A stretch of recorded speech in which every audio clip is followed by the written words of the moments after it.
very good evening to you, boys and girls, and welcome to the billions of people joining us all over the world on satellites and little wires coming in, 4G, 3G, they're all here, and indeed you, sitting at home on your inferior internet connection. A very good evening, chat, and welcome to tonight's little chat show. It's Chris Reardon live on a Wednesday night, every Wednesday at 8 o'clock, except for next week.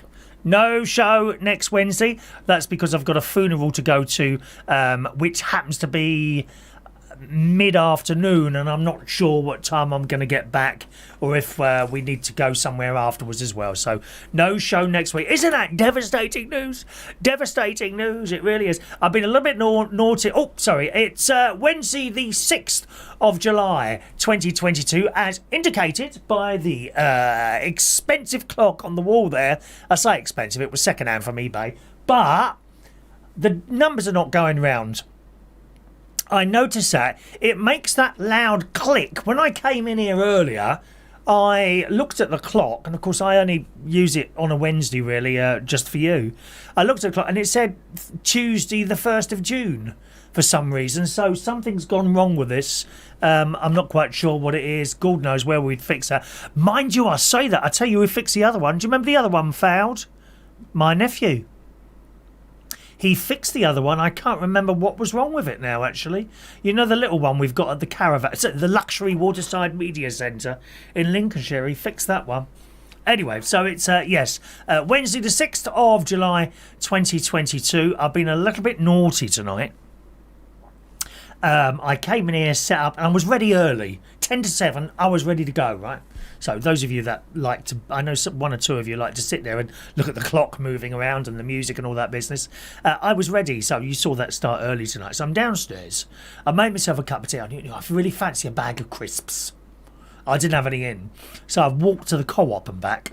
At the same time, taking a bag and my litter picker. We don't go anywhere around here without our litter picker and bag because of the trash. I mean, trash on the floor dropped by trash. That's all I can say, my loves. There's always something there.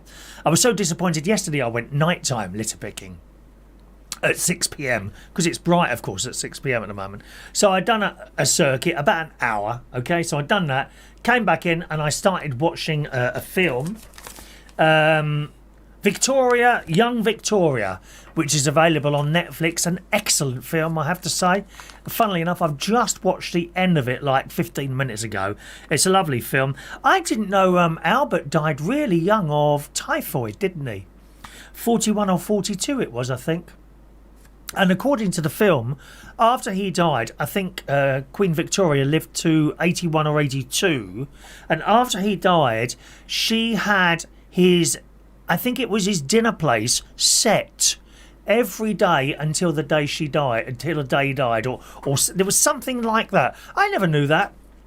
I'm not that fantastic at history, really. I didn't take much interest in history at school. My mate knows all about the royal family and all that, and often I'll ask him what was what. But I'm not very good at learning stuff from books. Don't get me wrong, I can read and write and all that. I just can't learn from books. I'm not a very patient person, but from films I can learn, and I've learnt that today. Albert died very young, very early 40s, and she did the business with the table. And when they first got married, I didn't realise she wouldn't really let him get involved in like royal duties and all that sort of thing. And she was very friendly with the Prime Minister, Melbourne. At the time, I've learned all this tonight, from that film. She was very friendly, and eventually Melbourne says, look, you know, and Albert was getting a little bit frustrated because he wanted to help. They were clearly in love. You know, if you can find that person and be in love with them, that's worth all the money. You don't need anything else. You really don't need anything else. If you find your soulmate, as I know some of you have, okay, then that is just wonderful. My mother and father found that they were soulmates, my mother and father. You know, my aunt and her husband. And I've never found mine, unfortunately. It's just the way it is. You can't have everything, you know. You can't have fame and stardom like I have, you know, with millions of viewers all over the world, you know, tuning in, and not have someone in my life. It's just how it is. But Albert Albert and Victoria, they were clearly in love if you watch that film. And eventually, Melbourne, I think it was Melbourne, the Prime Minister, told Victoria, let him in, let him do his bit. And then it cut to a picture of the house, and his desk had been moved into her room, and they sat side by side. And it's really a love story more than anything else. It's ever so nice. So that film is called Young Victoria, okay? Anyway, so before I put that on, I went down to the Co-op, and I thought I'd get some crisps. So out I went with my litter bag, picked up a few little bits, not much, a few bits of litter, because the Co-op's only about 8 minutes walk away, that's all it is. Got in there, and first of all, I picked up the grab bag, 95 pence or whatever it is. And then I thought, I wonder if it's better value buying the multi-pack. And it is, because on the label underneath the bags, it tells you how much you're paying for 100 grams, or whatever it was, 50 grams, I can't remember. But it was £1 for, say, 100 grams, right, on the multi-pack, and then £2 for 100 grams on the grab size bag. So I bought the multi-pack, and while I was there, slap hands, I bought myself a little pouch of those delicious munchies. Red packet. They're like a chocolate thing with biscuit at the bottom and a little bit of toffee at the top. They're only small. The whole bag of those, I think they're not on special at the moment, so they're £1.60, but often they're on special for £1.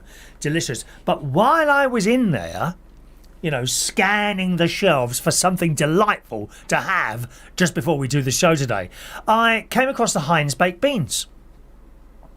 Now, you may have seen the news story about Tesco's removing loads of Heinz stuff from the shelves. Now, I've always liked the Heinz stuff. An old Scoutmaster, Ted Malden was his name, he's gone a few years ago now, who was the most wonderful, wonderful man. Totally dedicated to his boys in the Scouts. Absolutely. Him and his missus used to take us on camps, and we used to get all this stuff cheap because he worked for Heinz. There was never any labels on the cans or anything like that. There'd be a code stamped on the bottom, and by that code he would know what was in there, or he says he would. Trouble is, sometimes we'd okay, that's the beans, and you'd open it and it'd be custard. I don't think he knew half of what he said. He said, but nevertheless, we got all this stuff dirt cheap, Heinz. So I've always liked Heinz stuff. There was at one point in my life I wouldn't eat anything else other than Heinz, like baked beans, when I was a child, certainly. And my mum would buy the Heinz, whether it was baked beans, spaghetti I used to have. Didn't really have much tomato sauce in those days. And as time has gone on, I've tried other brands and think, they're quite nice, My favourite brand of baked beans is Branston's.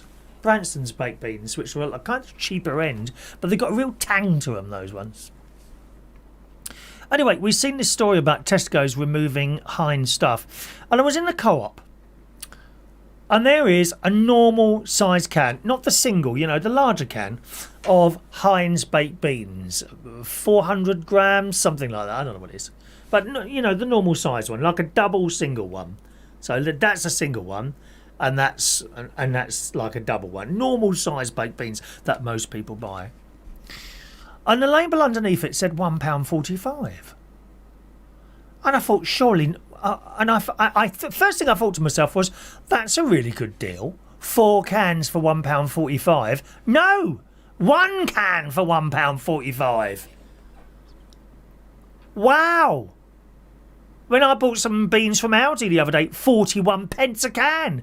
£1.45 for 1 can. I wish I'd taken a photograph now to show you. £1.45 for 1 normal-sized can of Heinz baked beans in the Co-op. And it was at that point I said to the lady, is that each can? She said, yes. I said, now I understand why Tesco's have done what they did. They've removed it. I don't know if you know the story. I pulled it up here from Manchester Evening News. Tesco's shelves. Supermarket giant has issued a statement after shoppers noticed empty shelves in stores. They said people took to Twitter. Hang on a minute. Tesco says we're laser focused on keeping the cost of the weekly shop in check, offering customers great value through a combination of Aldi price match, low everyday prices, and club prices. So they've taken all the Heinz stuff off the shelves because they refuse to pay for it and hand on the cost. Of course, you know they cut. Why would they take the loss? They're not going to sell it cheaper, are they? Do you know what I mean? They're not going to sell it for cheaper than they can, because they've got to make money as well. What amazes me how thick people are when they complain about stuff. You know, oh, why is that costing so much? Because it costs them that to get it in. I don't think the supermarkets make that much on each item. They make a very small amount on each item. But obviously, if they buy in Heinz baked beans, say £1 a can, they're not going to sell it for 90p a can, are they? They can't make a loss. They got electricity to pay for, staff to pay for, fixing things to pay for, and all that. It's like the pubs. Oh, you want to hear the people moan about pubs all the time. I've worked in pubs for years, not as a member of staff or management or anything like that, but just as either a DJ or thing. And I've heard managers say to me, you know, the electric costs have gone up this, we're going to have to put on 2p on a pint of lager.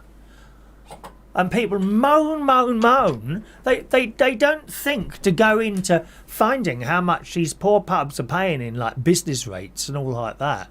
An absolute fortune. It just amazes me. And now, what seems to be happening now is that stuff has always gone up, hasn't it? You know, stuff has always gone up, right? But instead of going up a little bit, it's now jumping. It's jumping. And my friend Ray Reynolds says he's noticed the price of a pint or whatever it is he has somewhere. I don't know exactly where it is, but it's jumped £1. It's gone up £1, not 5p. Stuff used to go up like 2 or 3p. And believe me, the proper drinkers would notice that. Oh, my beer's gone up 2p. I can't believe it's gone up 2p. Now it's going up £1 at a time. Take the electric and gas. Yeah, it used to go up a little bit each time. This time it's gone up 50%. 50%. The petrol. I heard on the news today, the petrol increased in June at its fastest rate ever since records began. I don't need to tell you that, do I? You already know it, mate. Yeah, you already know it. Just do yourself a favour, get petrolprices.com, join that, and you'll be able to find the cheapest petrol in your area. The nearest petrol station to me is the Sainsbury's one up the road, and it is by no means cheap up there. The days of cheap petrol in supermarkets are gone, except Asda. And if you've got an Asda in your area petrol station, all the petrol stations around the Asda will be reasonably priced in comparison to everything else. That blooming Sainsbury's up the road, 192.9 at the moment. I've found a Texaco, which is on my route home, that is selling for 185.9. So I don't know. I'm not a fan of Sainsbury's. My mother was a big fan of Sainsbury's. She only used to do her supermarket shopping in Sainsbury's. But I've never really been a fan of Sainsbury's. I bought this in Sainsbury's the other day. All right, £3. £3 that was in Sainsbury's. I got back here and had a look at it on Amazon. And if you buy 6 of these from Amazon, and they come in the post, free delivery if you've got the Prime thing, okay? If you buy 6 of those, it works out at £1.40 each. So don't tell me Sainsbury's do anyone any favours. I find them expensive. I find the customers bleating rude. Horrible place. Horrible place. You get some old dears on the till, they're always pleasant to talk to, but you're not there to talk to people, are you? Anyway, so I thought I'd share that with you, what I found in the co-op there. £1.45 for 1 can of Heinz baked beans. I was saying, don't you sell any others? She said, well, some of the other places, they sell their own baked beans, co-op baked beans, but they don't do them in there, unfortunately. Yeah, one of those things, isn't it? Anyway, so that's where I've been naughty tonight, buying crisps and Munchies sweets at the same time. Shocking state of affairs. If you're new to the show, welcome along. We do this every Wednesday at 8 o'clock, except for next week, because I've got a funeral to go to on the Wednesday. You can join in if you want to. You can either send us a message on the text number up there. There's been one or two people having trouble with a text message. One on here, Jason Hughes. If you've sent a text, Jason, it's not got here tonight, and you usually do. For some reason, Jason Hughes' texts are not getting in. And also, do you know Robert, who sings at the karaoke? Little lad with glasses. Likes to do Rather Be by Clean Bandit, and he does the stylistics. He's got quite a high voice. Wears glasses. Robert, he too, for some reason, can no longer send me a text. I don't know why that is. Very, very strange. But if you want to, the text number's up there. 07451 287 337 is my text number. Or if you go into the chat box, I'll try and go in there now and again and pick up some little bits and pieces. Don't be upset if I miss your message on the chat box, because there's so much going on there sometimes. It's difficult to pick out what's for me and what you're talking to each other about. All right, my darlings? But we're starting now. George Bond is there. Evening, George. Who says, live from the Mirable Studios in Royal Berkshire. This is Chris Reardon live. It certainly is. Good evening, George. Hello to John Parrish. Evening, John. Who says, we've been waiting to hear you all day. Update on Steve is there. And check up in hospital his good... What? That's come over. Oh, gobbledygook, that's come up. Hang on. Good. I'll read it as it is. Good evening, Chris. We've been waiting to hear you all day. Update on Steve is there. And check up in hospital his good evening, Chris. We've been waiting to... Okay, I think you're saying Steve. Steve Allen's doing well. Good, excellent news, John, and good evening to you. Is John Parrish there? Don't know if John's there. Good evening to someone finishing with the number 41. Don't know who you are because you haven't sent your name, but hello to you as well. You sent us a message a little while ago, didn't you? It doesn't say your name. Your phone number finishes 41. Okay, so whoever that is, if you want to text back and tell me what your name is, then I can say hello to you personally, which I do like to do too. All right. Hello to Paul in Cornwall. Good evening to you. Stephen Dagenham in the house this evening. Good evening, Stephen Dagenham. 07451 287 337. There's Jason Hughes. Evening, Jason Hughes. Hello to Built in Scotland. The day is wrong now, is it? Also, it is. Yeah. Look at that. I thought it was Tuesday. See, this is not working properly for some reason. I don't know why. Now it's gone to the 7th. Oh, dear. Something's gone wrong with this. So, what is it? The 6th, isn't it? 6. Let's try that now. There we go. Hold me close to you. There we are. That's better. That's the 6th there. Good. Excellent. Good evening to Kevin Woodruff. Evening, Kevin. Munchies used to have those when I was a kid. They're still my favourite, says Kevin. Oh, they're delicious, Kev. Can I just... A word of warning. They do cookie dough munchies. Oh, no.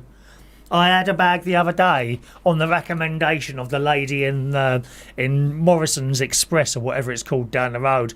No, too sweet. Oh my God, they are so sweet. It's unbelievable. I gave a load to the birds in the end. Have you tried the cookie dough munchies? Not particularly nice. Good evening to Fran Green. Hello to the dark side. Built in Scotland. Evening to you, sir. Hello to Goldberg versus Benoit. Now, is that boxing? I've got a feeling that's some sort of boxing thing, is it? Hello to you. Yeah, always pleased to read people's names out. 07451 287 337 is the text number. I've got a message for Maureen when she appears as well. Evening to Diane Jebb. Evening to Steve Murray. Stephen Dagenham says, I've noticed toilet roll in Tesco's is half the thickness and less rolls in the pack. Well,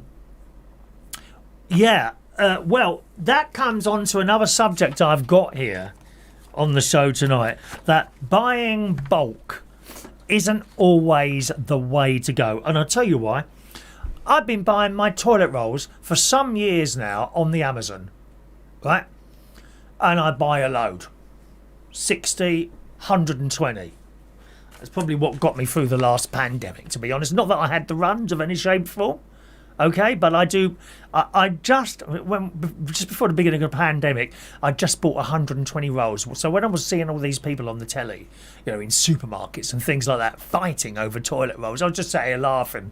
I just pulled out another toilet roll out of the cupboard, and I unravelled it just for the sake of it while I was watching these idiots on the telly, fighting in the shops over toilet roll, right?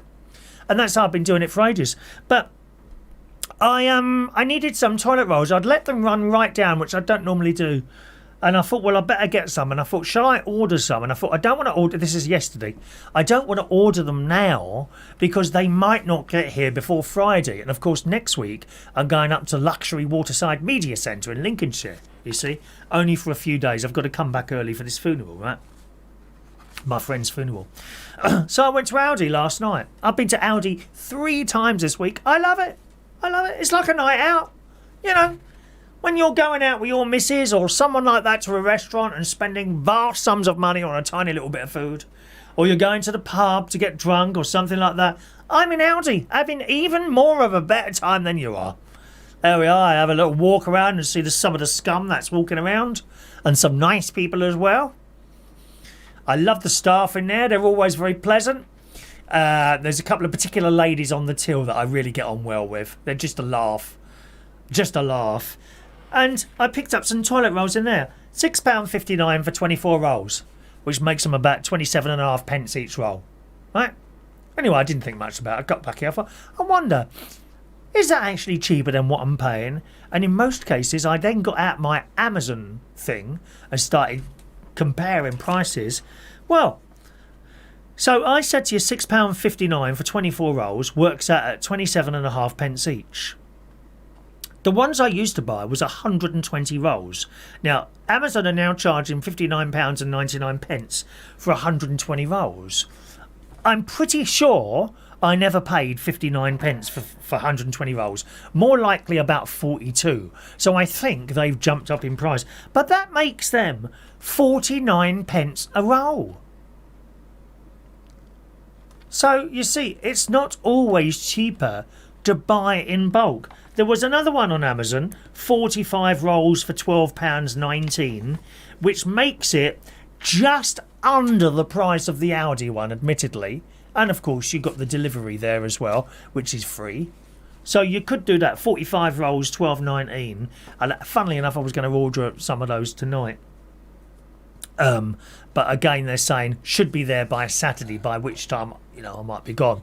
And someone might steal my toilet rolls if they're left on the front. Or even worse than that, what if I order all those toilet rolls, they're left outside and it rains? Nothing worse than soggy toilet roll. Anyone been camping? Soggy toilet roll? Horrendous. We can't be doing with soggy toilet roll. So there you go. Right, don't always think that buying in bulk works. I mean, we've seen it in the supermarket before. I don't know, 50 pence each or buy 2 for £1.10. And these people, with that, I don't know if they're stupid or what, they pick up the 2 and they think they're saving money. It's costing you an extra 10 pence, mate. There it is, in black and white in front of you, and they still sell it. I saw that with beans once. I think beans once were like 20p a can, and they had 3 cans for a pound. And people were buying the 3 cans. I have to point it out, dear. I have to say something to them. Thank you very much. There we are. Okay, so don't always be fooled by that. But I mean, the price of stuff. Have you seen the story about the Lurpak butter? Now, Lurpak is my favourite butter. I haven't had butter for some time now because I don't eat bread. The only time I eat bread is when Maureen very kindly brings me in some sandwiches on a Friday. I've managed to not eat bread regularly since the beginning of Lent, so February. So I'm well pleased about myself. That's really hard to get off bread. A bit like giving up smoking, I suppose, or drugs or drink. Getting off bread is just as difficult, I'm sure. Anyway, I managed to do it. So I don't really have any butter because I have no requirement for it. But the Daily Mail reported only yesterday, and we did this on the radio show, price of 750-gram pack of Lurpak, that's a really big one, is now £7.25 in Sainsbury's. I've also seen people posting it, that same one, for £9.50. Whether or not that's true or not, it's just a bit of a close-up of a label, really, and no mention of a supermarket on there. So we're not 100% sure about that one. But the Mail said shoppers hoping to pick up their favourite brand of butter may be in for a fright after it emerged. One supermarket was now selling Lurpak for £7.25. The luxury brand butter, first produced in Denmark in 1901, has become a staple for millions of households across the country, and it's a hell of a lot of money. Do you buy Lurpak, and would that price stop you buying it? Would you look at that? I know how some of you think, and I understand that. You know, life is too short to worry about these things. But there comes a point where you think you're taking the piss. Alright? Now, I don't mind spending money on something if I think I'm getting value for money. A tub of Lurpak, 750 grams, is not worth to me £7.25. It's not.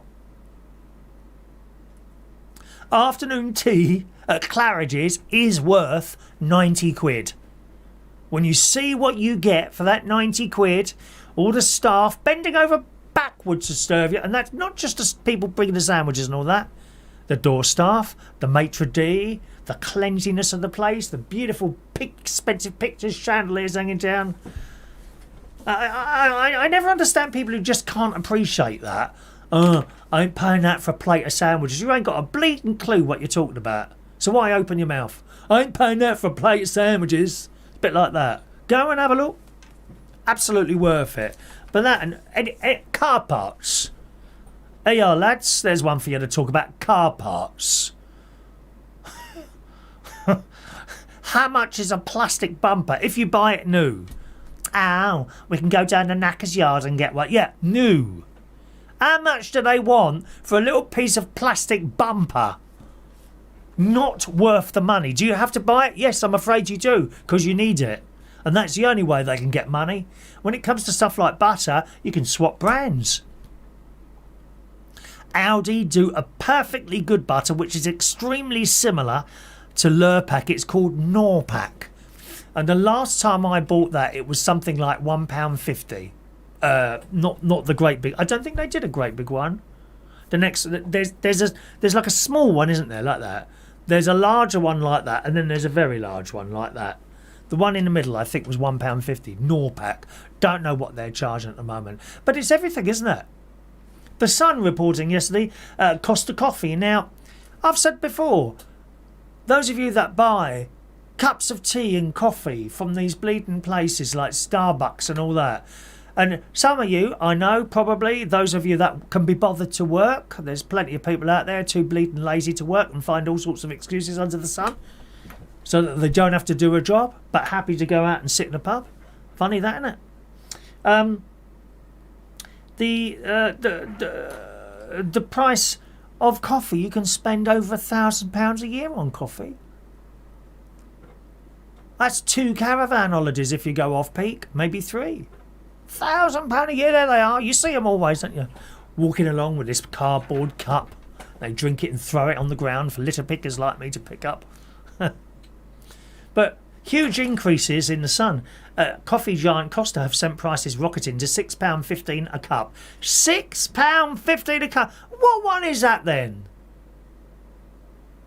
What one is that? See, I do know this because on a Sunday, after I've been to church, I go straight to the swimming pool.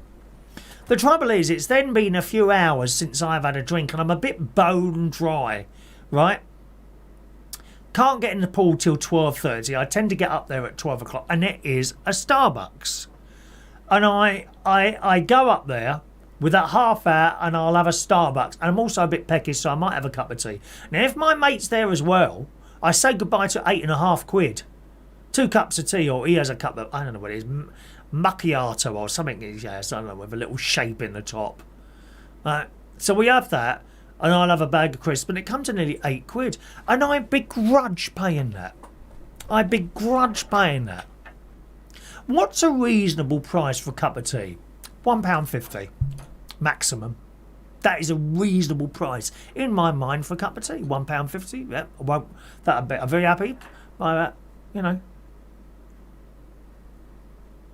Well, it says the cafe chains, Costa cafe chains, 2,600 outlets across the UK are now charging £6 for pimped up versions of its lattes and cappuccinos. Of course, when we were kids, you know, and there was me and my mum and dad, you go in to a place, I'll have a coffee, please, and that was it. You just had a coffee. Now there's all these different types. I'll have a coffee, but what one do you want? Oh, well, just a coffee. Yeah, but what one? There's all these different coffees, isn't there? It says in the story it includes exotic brews featuring extra shots, specialist milks and marshmallows, cream or chocolate toppings, but the same drinks can cost an extra 15 pence at airports, even more at airports. Customers also saw the cost of their favourite brew rise by as much as 12% at the time with a flat white. Now, I'm guessing my mum would have had a flat white. Was that a normal coffee in years gone by? In the 1970s, right? There you go, you go in, I don't know, Bentall's in Kingston we used to go, and I'd have a cup of tea and a sausage on a stick. Always used to have that on a Saturday morning. I don't know what my sister used to have. And my mum would have a coffee. But she would say, I'll have a coffee, please. That's it. Oh, can I have that one with... There was none of that. You just had a coffee. You go to America in places like... When we were in Vegas with my nephew, and we had these vouchers for Subway, I think 25% off or something silly like that. And we went in there, and I'll have a tea, please. Oh, we haven't got any tea, I'm afraid. I got coffee. And I'm like, oh, I don't know, because I'm not really keen on coffee. It was either that or fizzy drink, and I'm not a fizzy drink drinker, really not. You know, all that sugar, the zero sugar, that's got something else in it to make it taste sweet. So I'm not sure that's good for you either. Oh, I'll have a coffee then, please. And that's all he said. I'll have a coffee. So in America, you can still go in places. I'll have a coffee, please, and you get just a coffee. That's all there is. But it's all these Starbucks, all these different things there. But it says that a flat white has gone up from £2.95 to £3, and a small cappuccino, is that the little thing like that in it, is now gone from £3.15 to £3.50. Costa has had to put his prices up at the end of last year. And stuff just goes up and up and up and up, doesn't it? Unbelievable. Unbelievable. On the text message, Steve... Oh, hang on. What's going on here? Oh, there's Maureen. Good evening to Maureen tonight. Evening to you, Maureen. Maureen, I have some bad news, I'm afraid. I got an email today from YouTube telling me to stop doing the feed, the radio feed. I'll read it out to you. Hang on, where is it now? Here we go. YouTube community guidelines. Our team has reviewed your content. That's the show you were listening to this morning. Unfortunately, we think it violates our policy. We've removed the following content. We know you might be disappointed, but it's important that YouTube is a safe place for all. I don't know what's unsafe, but if content breaks our rules, we remove it. Because, and here we go, Maureen, because it's the first time, this is just a warning. If it happens again, your channel will get a strike. We do not want a strike. That's really bad news. To get a strike on your YouTube is bad news.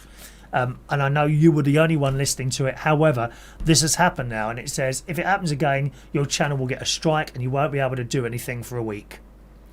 And then you get a second strike if you do it again, right? If you get a third strike, that's it, channel gone. And you have to start all over again, and all these programs will disappear overnight. So unfortunately, I can't send you the show anymore in the mornings. And believe me, I'm devastated as much as you are by that, because it's nice to get your little message in, and I know how much you look forward to that, but I can't send it to you on YouTube anymore. If someone else can think of a way.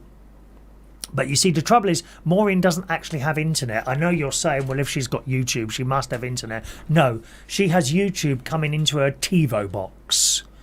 but she says she has no internet.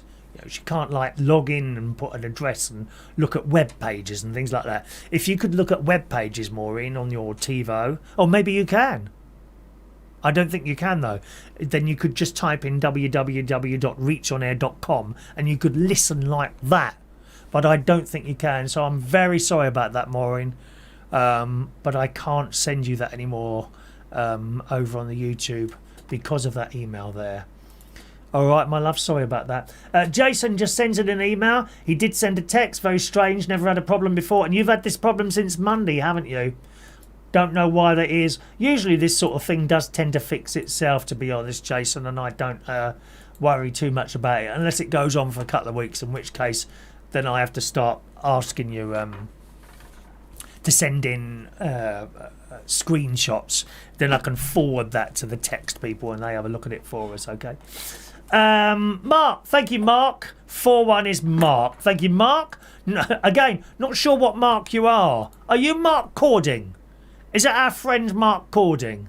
Is that which Mark you are? Because I'm not sure, Mark. And Shania's there. Good evening to Shania this evening on the Isle of Wight. Evening, Shania. There's my nephew, Gary Butler, is in the house. Please welcome to the stage the head of YouTube, Gary Butler, my nephew. Evening, Gary. He was watching a delightful video today with Kathy, weren't you? Did you look up Kathy, who I told you about? Little Kathy. Gary says one supermarket is selling... Here we go. Look at this lure pack at £9. They are now putting security tags on them like alcohol because they're getting nicked. Must be quite easy to steal a load of butter, I suppose. It's only small, isn't it? I mean, girls, could you put that down your knickers? Butter?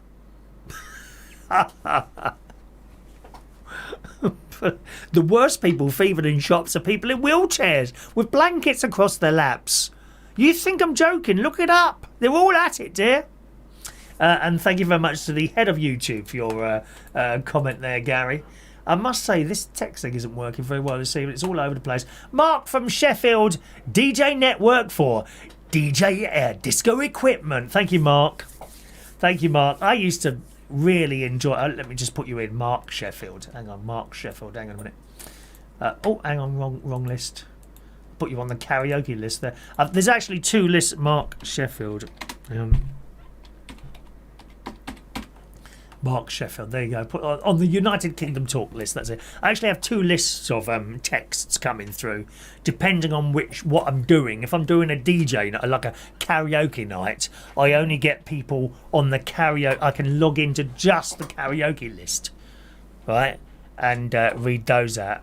You're on the other one. Mark and Sheffield. Yeah, I used to love going in disco shops, actually, Mark. I know you don't see so many of them about now. The one I used to buy stuff from was DJ Kit, something like that. I bought stuff from there before. But certainly in the 80s, late 80s, I used to love going in disco shops and looking at all the lights and speakers and all that stuff. So you presumably you sell all your stuff online, do you? Yeah. I don't really require anything like that anymore. Now and again I have to replace a mixer when the faders start going a little bit funny. A lot of people are under the illusion that if you've got a dodgy fader, spray it with WD-40. Please don't do that. It will fix the problem momentarily, okay? Probably for that. And then when you come back to use that mixer again, it will be even worse than it is last time. Do not put WD-40 in your mixer. And if you don't believe me, type that into Google and see what people say. You mustn't do that. It wears out the little carbon track, as I'm sure you know, Mark. There's a little, that air, like you push a button and this air thing, that sprays air in, which is quite useful sometimes, okay? Text in 07451287337 for your text this evening. Good evening to Greg. There's a very good evening to Greg. Evening, Greg. George says, can you use Twitch for Maureen? You won't get copyrighted Twitch. No, because she doesn't have any of that. All she's got is YouTube. That's it. She doesn't have anything like that, Twitch or anything like that. It's on her TiVo box, and the only thing on her TiVo box that we could use, and we've been using for months. We've been using it for months. Is that. And sadly now, that's it. All right, thank you for your suggestion, though, there, George. Hello to Caleb. Evening to Caleb. Evening to you, sir. Welcome to our little show. Kevin says, in my Audi, they are making bigger to sell more food. Can't wait to see what they sell. It's a night out. Oh, I love it, going around Audi. My favourite Audi is the one in Skegness. I love it in there. Late. I never go during the daytime. Oh, my God, it's like a jumble sow. Don't go during the daytime. Go nighttime. I'm not quite sure where you are, Kevin.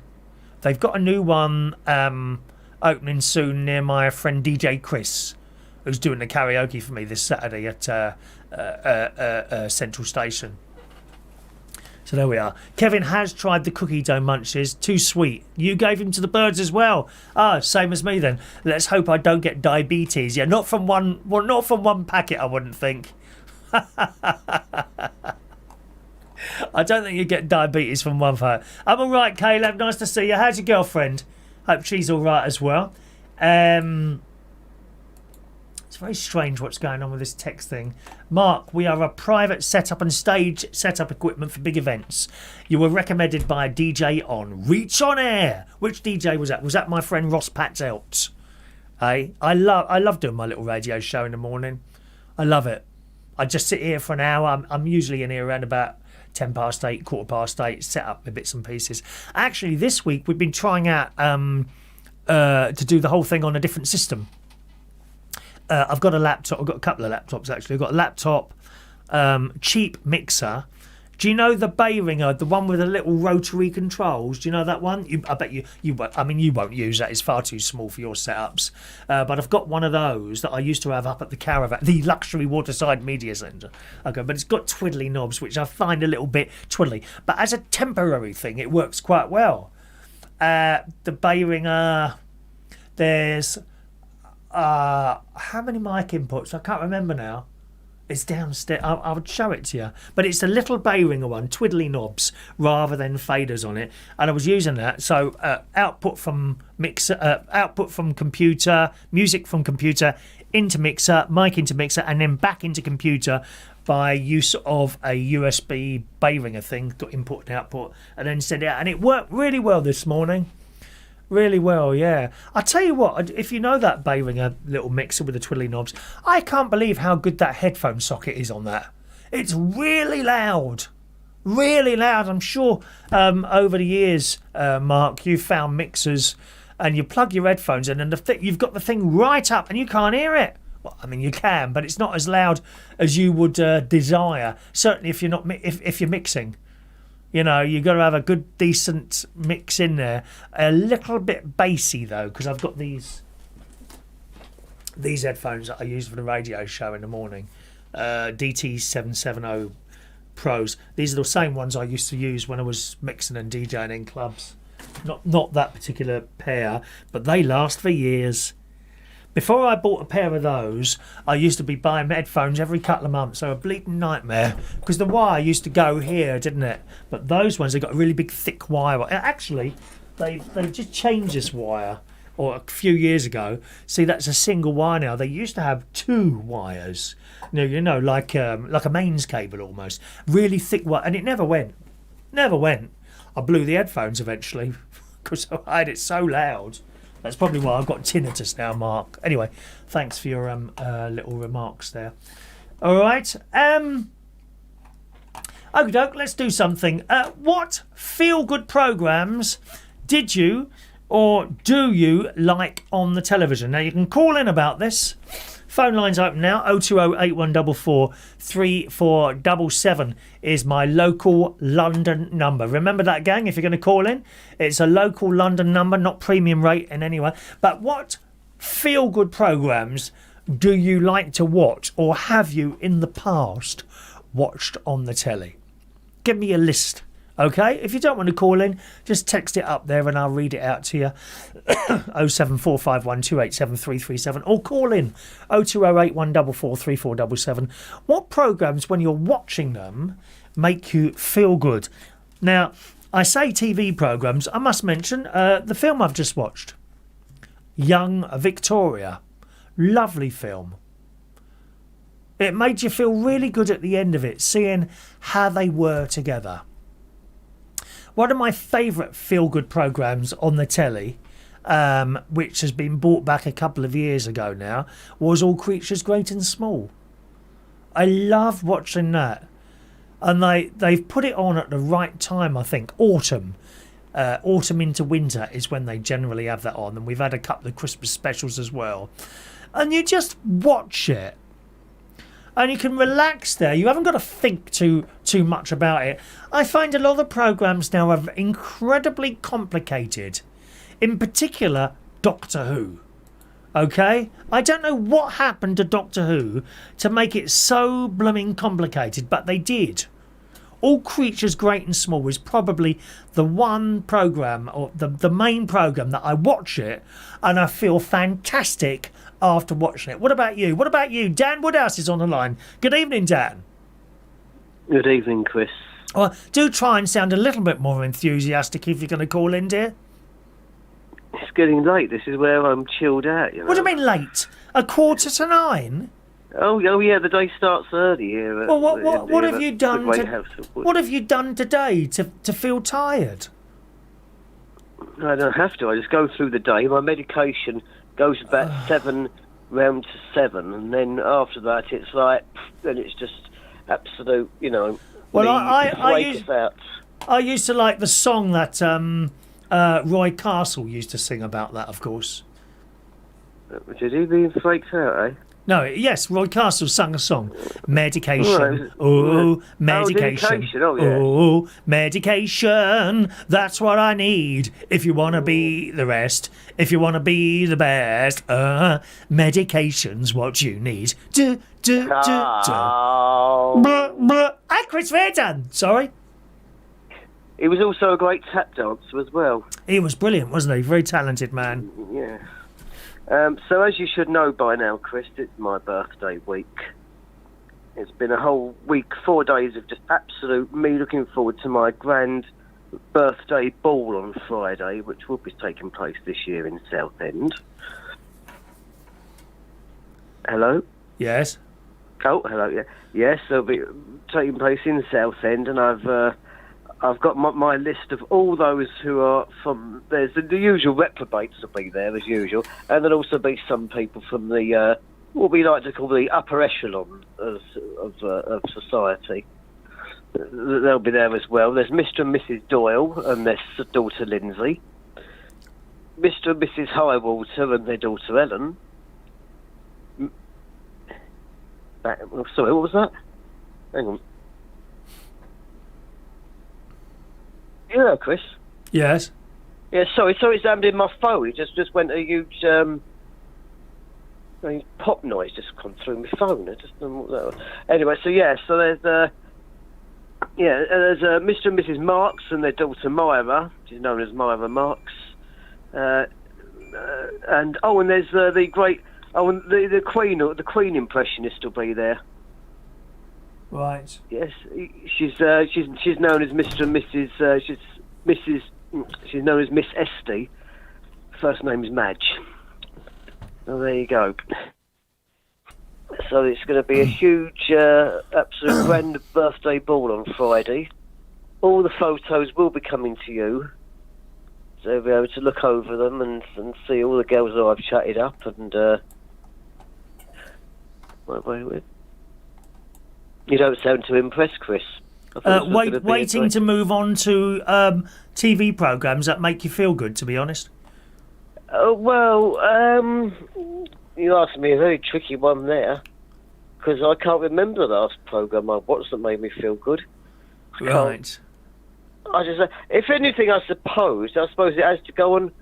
Can I go on radio and say, so I haven't a clue? You know, no, not really. TV programmes was a subject, as indicated in our menu of things to talk about tonight. Well, could you extend it to radio? Because there is such. Not really, because no one will know what you're going on about. Oh God! Haven't these people's minds just like our very good friend Ross Pats out the other night. He didn't have a clue what you were going on about. No, that's the thing about these young people. They think everything. Young? He's the same age as you, Sunshine. He's the same age as you.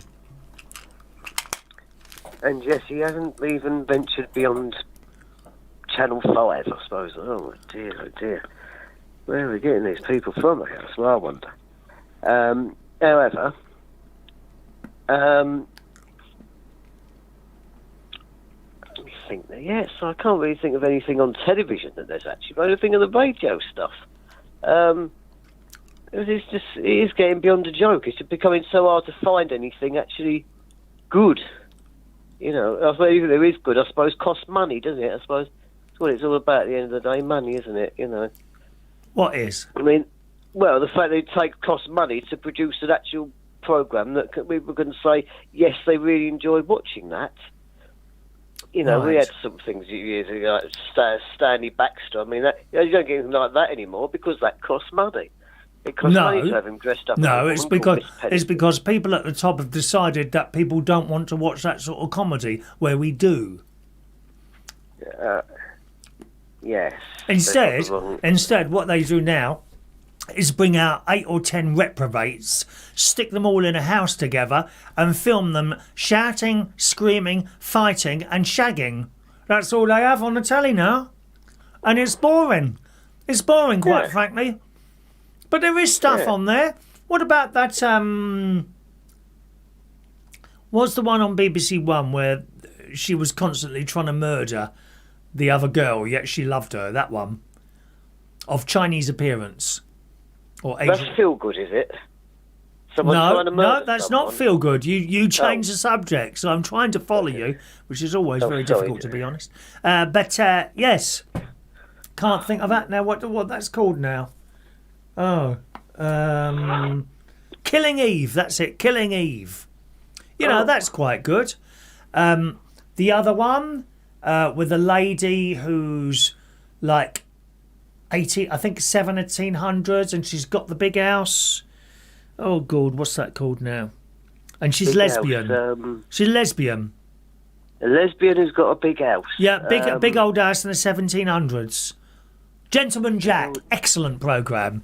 Excellent, and there is good stuff on there if you can follow it. Yeah, I'll even find it. Well, But it's my brain has gone, Chris. I don't. I like, especially nowadays. We know it's this trend now. Programs last. You know, in the old days, programs were half hour, weren't they?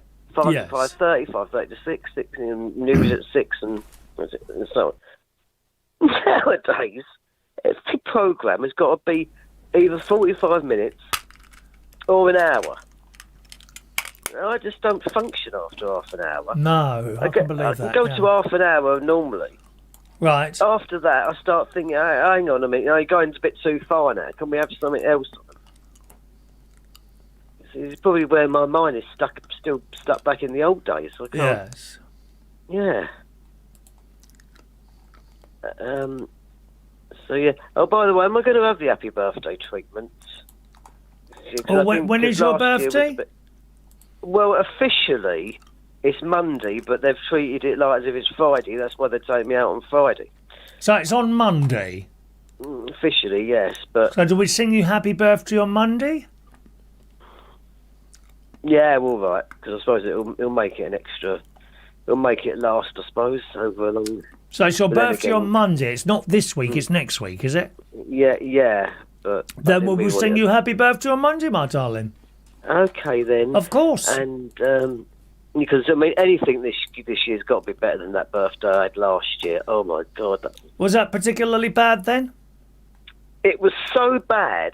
I was actually forced in front of the television at my mum's, watching some really dreadful football match that England lost. Well, I mean, I thought that was just. well, I don't really do football myself, as you know. No. She even went out and bought me the T-shirt, you know. She actually bought me the T-shirt from Marks. Yes. And the strange thing was that they must have really sold out of either Euro or World Cup 2021 T-shirt. Right. That they'd gone in the stock room and they found they'd actually had this old box of Euro 96 T-shirts. Right. And Mum ended up buying me that without realising. I only got out in the conservatory and I just looked through the door mirror glass and I've realised there's a 69. I looked at the T-shirt. That's a 96. This is Euro 96. They've had these T-shirts in the stockroom for 25 years, not going anywhere. And wearing that, complete it. But I'm sorry, I know it's a football thing, isn't it? I know it's not, but it's just one of those things, that... Well, I hope you have a better birthday this way. Perhaps you could have a little look on TikTok and see if you find anything interesting on there. Oh, anything from... Well, it could be. It could easily be. I'm sure your chat box might well recommend something for me. TikTok is very good. TikTok is very... There's all sorts on TikTok. Yeah. I started doing conclusion. I started doing TikToks again myself. Just little ones here and there. When I fancy doing it, I find another one and do the same sort of thing. Yeah, it's quite fun doing that. I'd like to get like 1,000 subscribers on TikTok. I've only got about 450 on there, and then I'd be able to do the radio show on TikTok. But it's a bit of a hard. If you're not young and pretty, it's really difficult to get subscribers on TikTok. You've got to be young and pretty to be able to do something, or already famous. Anyway, thanks for the call tonight, Dan. Cheerio now. Okay, Chris. Thank you. Bye. Bye now. There we are, Dan calling in. Feel-good programmes on the telly. Can you think of any? Text them over 07451 287 337 or stick them in the chat box. Okay. Someone's mentioned the Railway Children there, John Parrish, and actually that's in my little things to talk about today. I'm pleased to let you know that the Railway Children return. The sequel to the excellent film by Mr. Nesbitt is happening Friday the 15th. That'll be on general release. I'm sure you'll probably find it somewhere else before that. But certainly Cineworld here in Bracknell says that 15th of July 2022 is the return of the Railway Children. Jenny Agutter is in it, and I can't wait. We're talking about feel-good stuff that kind of rolls in nicely to that film, The Railway Children. I can't believe no one's answered that question. What feel-good programmes do you like on the telly? But never mind. We'll move on to something else and see if we get any more successful at that one. What expressions do other people say are music to your ears? Anything in particular that you like being said? My one is probably, oh, you've lost weight. I quite like that one, don't you? Music to my ears to have someone saying, oh, you've lost weight. Or, oh, you don't age, Chris. I quite like that one as well. What expressions or words that people have said to you are music to your ears? Stick your comments there up on the chat box or text in 07451 287 337. I sometimes wonder, all these little bits and pieces I think about here. There's quite a few questions there. What feel-good programmes? Well, that didn't do anything. What expressions other people say are music to your ears? Well, we'll see what happens there. Do you go outside when it's lightning? We'll be asking that one. Have you noticed anything particular that you eat or drink that is costing a lot more? There's another one there. Have you noticed anything that you eat and drink is costing a lot more? We've already done the Lurpak butter, the Heinz baked beans, and the Costa coffee. Is there something that you buy, perhaps regularly or not otherwise, that you have noticed costs a lot more? And there's quite a few questions in there, and often I do put questions in there and no one bothers answering, and sometimes I wonder, maybe you shouldn't be doing that. Just do a show where it's coming at you rather than you coming back, because I perhaps sometimes putting these little questions in and hoping for an answer is asking too much. I do appreciate Dan calling in there, but where was the answer to the question? Bit of a waste of time. But what other expressions do other people say are music to your ears? It's quite nice, at the end of a night when, say, I've done a karaoke night and people come up and say, thanks ever so much, we've had a really good night. And you may not have noticed it when I'm certainly standing up on the stage sometimes and having to deal with many things happening at the same time. Your number one priority when I'm doing like a karaoke night should be that person on the stage. You know, someone's on the stage there, and sometimes I have to walk around, either to the toilet to get a cup of tea, to get a glass of water, and people nicely try and want to talk to you, understandably, as you walk around. The trouble is that delays you getting back, and often you see that I don't get back to the stage in time. It's not because I haven't timed it rightly. Someone's sort of spoken to me and stuff like that, you know. But you don't always notice that it has actually been quite a good night, you know. And then someone comes up to you in the night, music to my ears for someone to say, "We've had a really good night tonight, Chris. Thank you, that's lovely." George is on the line. Good evening, George. Good evening, Chris. All right. What expressions do you like, George, coming from people? What, like, how, what do you mean by that? Well, when people say something nice to you, what nice things do you like said to you? Good job. Good job. So you've done something, what is it, you build wooden things, isn't it? What, is it bird boxes? Yes.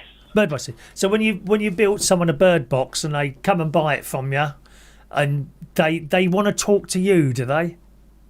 Yeah. Oh, that's lovely, that is, George, isn't it? Yeah.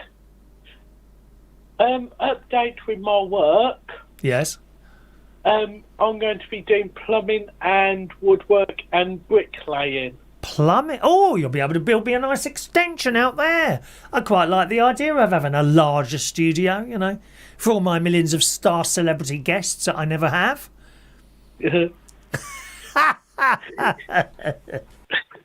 Yes, I was just listening to you. Yes. About, because I've got you on my TV. Yes. Something expensive, you were saying. Yes. Petrol. Petrol, yes, petrol is very expensive, of course, yeah. Yeah. Around here, I can, if I go to a certain garage, I think it's 185.9, and it just happens to be on the way home. I can take that route home, and it's not off my route. But it is off my route by about 2 minutes, that's it. So, or even just 1 minute maybe. So I can get my petrol from there. But yeah, you're absolutely right, yeah. It's terrible, isn't it? Fortunately, you don't drive, do you, George? No, but I'm doing all, like, cutting people's grass and with petrol lawnmowers. Oh, of course. And you have to buy that, do you? Yes. Oh, okay. My nephew Gary, he fixes those, you know, petrol lawnmowers. Yes, I know he does. He fixes them. I spoke to him about that. Oh, did you? Right. And he says you live too far away. Me? Or you do? Me. Why? What did you want to buy a lawnmower or something? Did you? No, because can you remember my friend's lawnmower broke. Right. It because I know he's listening this time, so I can say what happened. The pull cord got jammed. Oh, okay. Yeah, it wouldn't start. It sort of jammed, and I don't know what was wrong with it. Do you know what I've got a cord that gets jammed? My washing line. My washing line goes across my garden, and it goes that the line goes over a little pulley, and then down the wall is a hook, right? And sometimes it jumps off the pulley and ends up between the little thing that it's supposed to go down and the side of the pulley, and it gets jammed, and I have to go and stand on a chair and release it. Is that interesting? Yes. We've got one, and it's jammed. Yes. It won't go back in. Ah, what? You're a washing line? Yes. Yeah, see, same sort of thing happens. If it gets really jammed in there, it's really difficult to get out. Let me just make myself a little bit more comfortable while I'm sitting here. Right. So, yeah, it got jammed, so we have to sort of, when we use it, we have to sort of, how can I say, sort of like, how can I wrap it up in your hand and pull it. Yeah, I know what you mean. You wrap the line around your hand, and you have to tug it really hard. Yeah. Best way, always good idea to put a glove on when you're doing that, because that cord depends on the sort of cord, but it can cut into your hands when you're pulling it, can't it? We've got on top of the cord, it's like plastic. Right. So it won't fall through your hands because it's plastic. I'm with you, yeah. Yeah.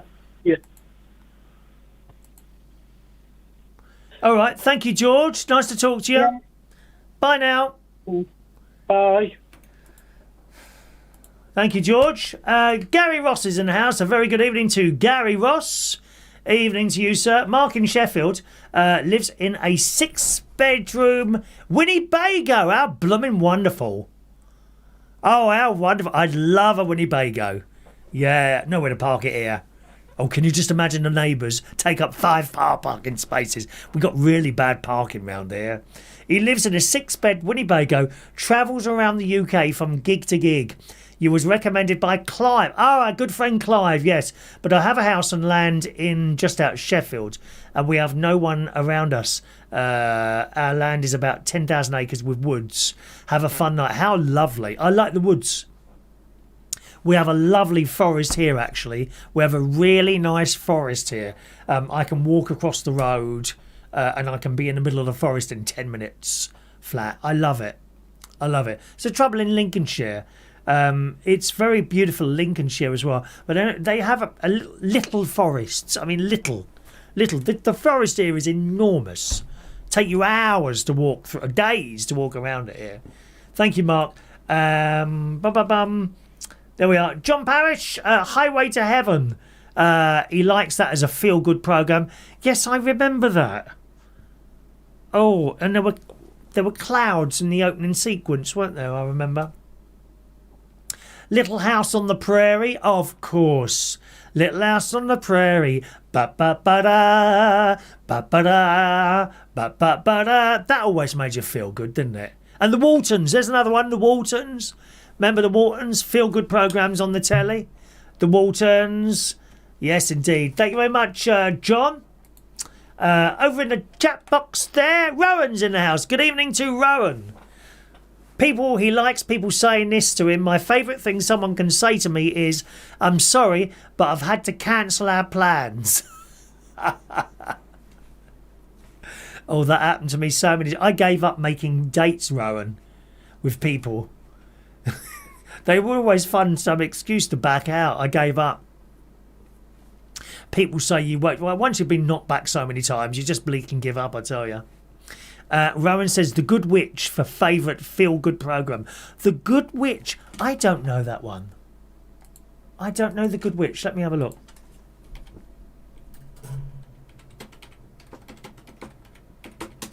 The Good Witch. Comedy drama. Okay. I don't know that one. Thank you very much for that. I don't know if that would be my sort of thing or not, The Good Witch. Thank you, Mr. Riley. Nice to see you. Good evening to Gar L. Evening, Gar. Welcome along to you there, sir. Good.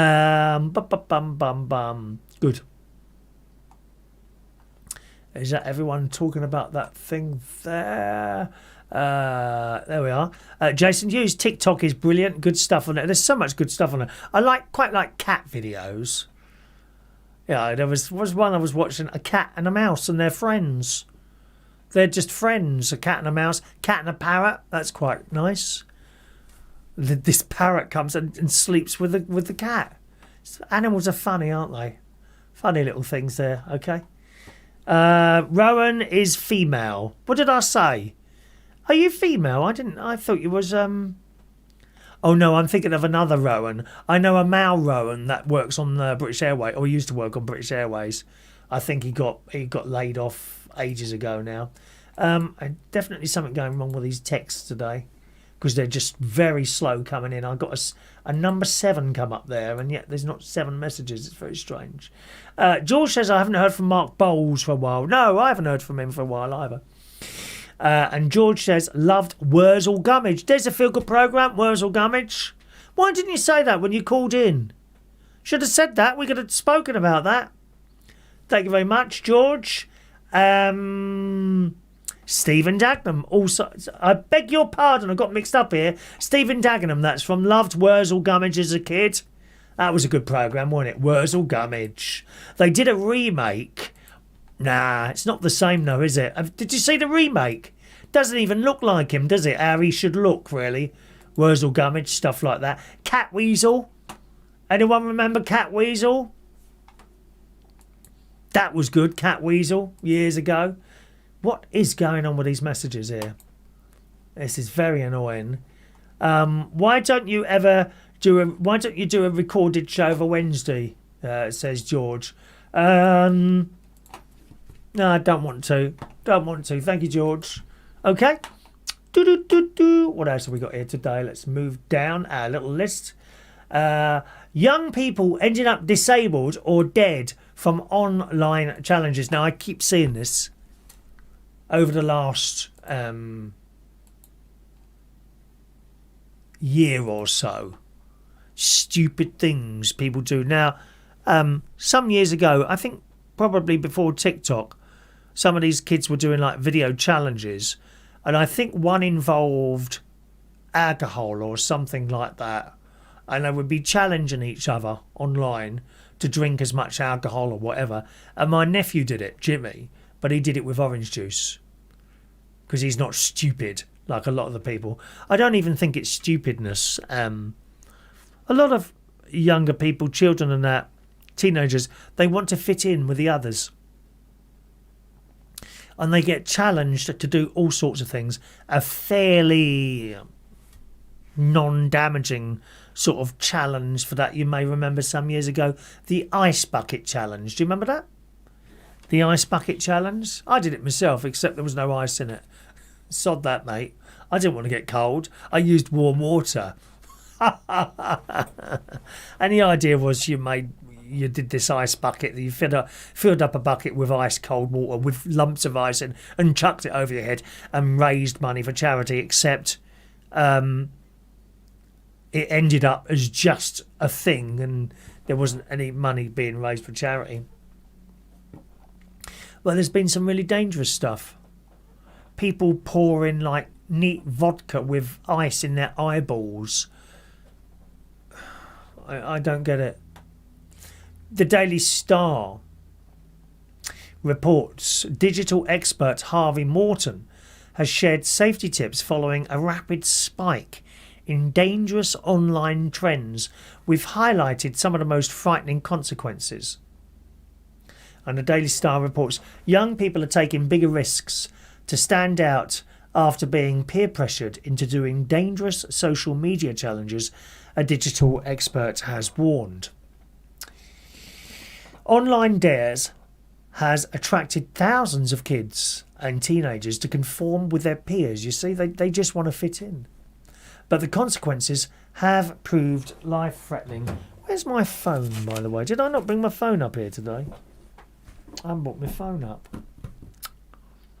Oh, I thought I brought that with me. Where's that from? That must be downstairs. Oh well. Harvey Morton has addressed the risks of online challenges in the wake of 12-year-old Archie Battersby, who was found unconscious at his home. I think he's the boy where they say his brain is dead and they want to turn off the machine. I think that's the one, isn't it? The boy is believed to have taken part in an online challenge in April. It remains unclear what app the trend was seen on. I reckon it'll be TikTok.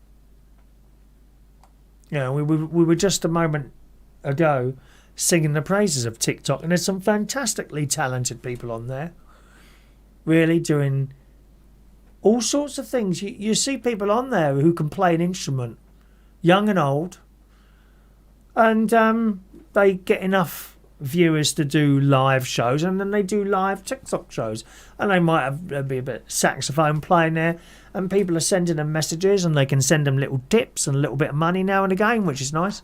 And they're playing the saxophone, and if they've got any requests, then people might tap up, I don't know, Careless Whisper, and they start playing Careless Whisper on the saxophone. There's magicians on there.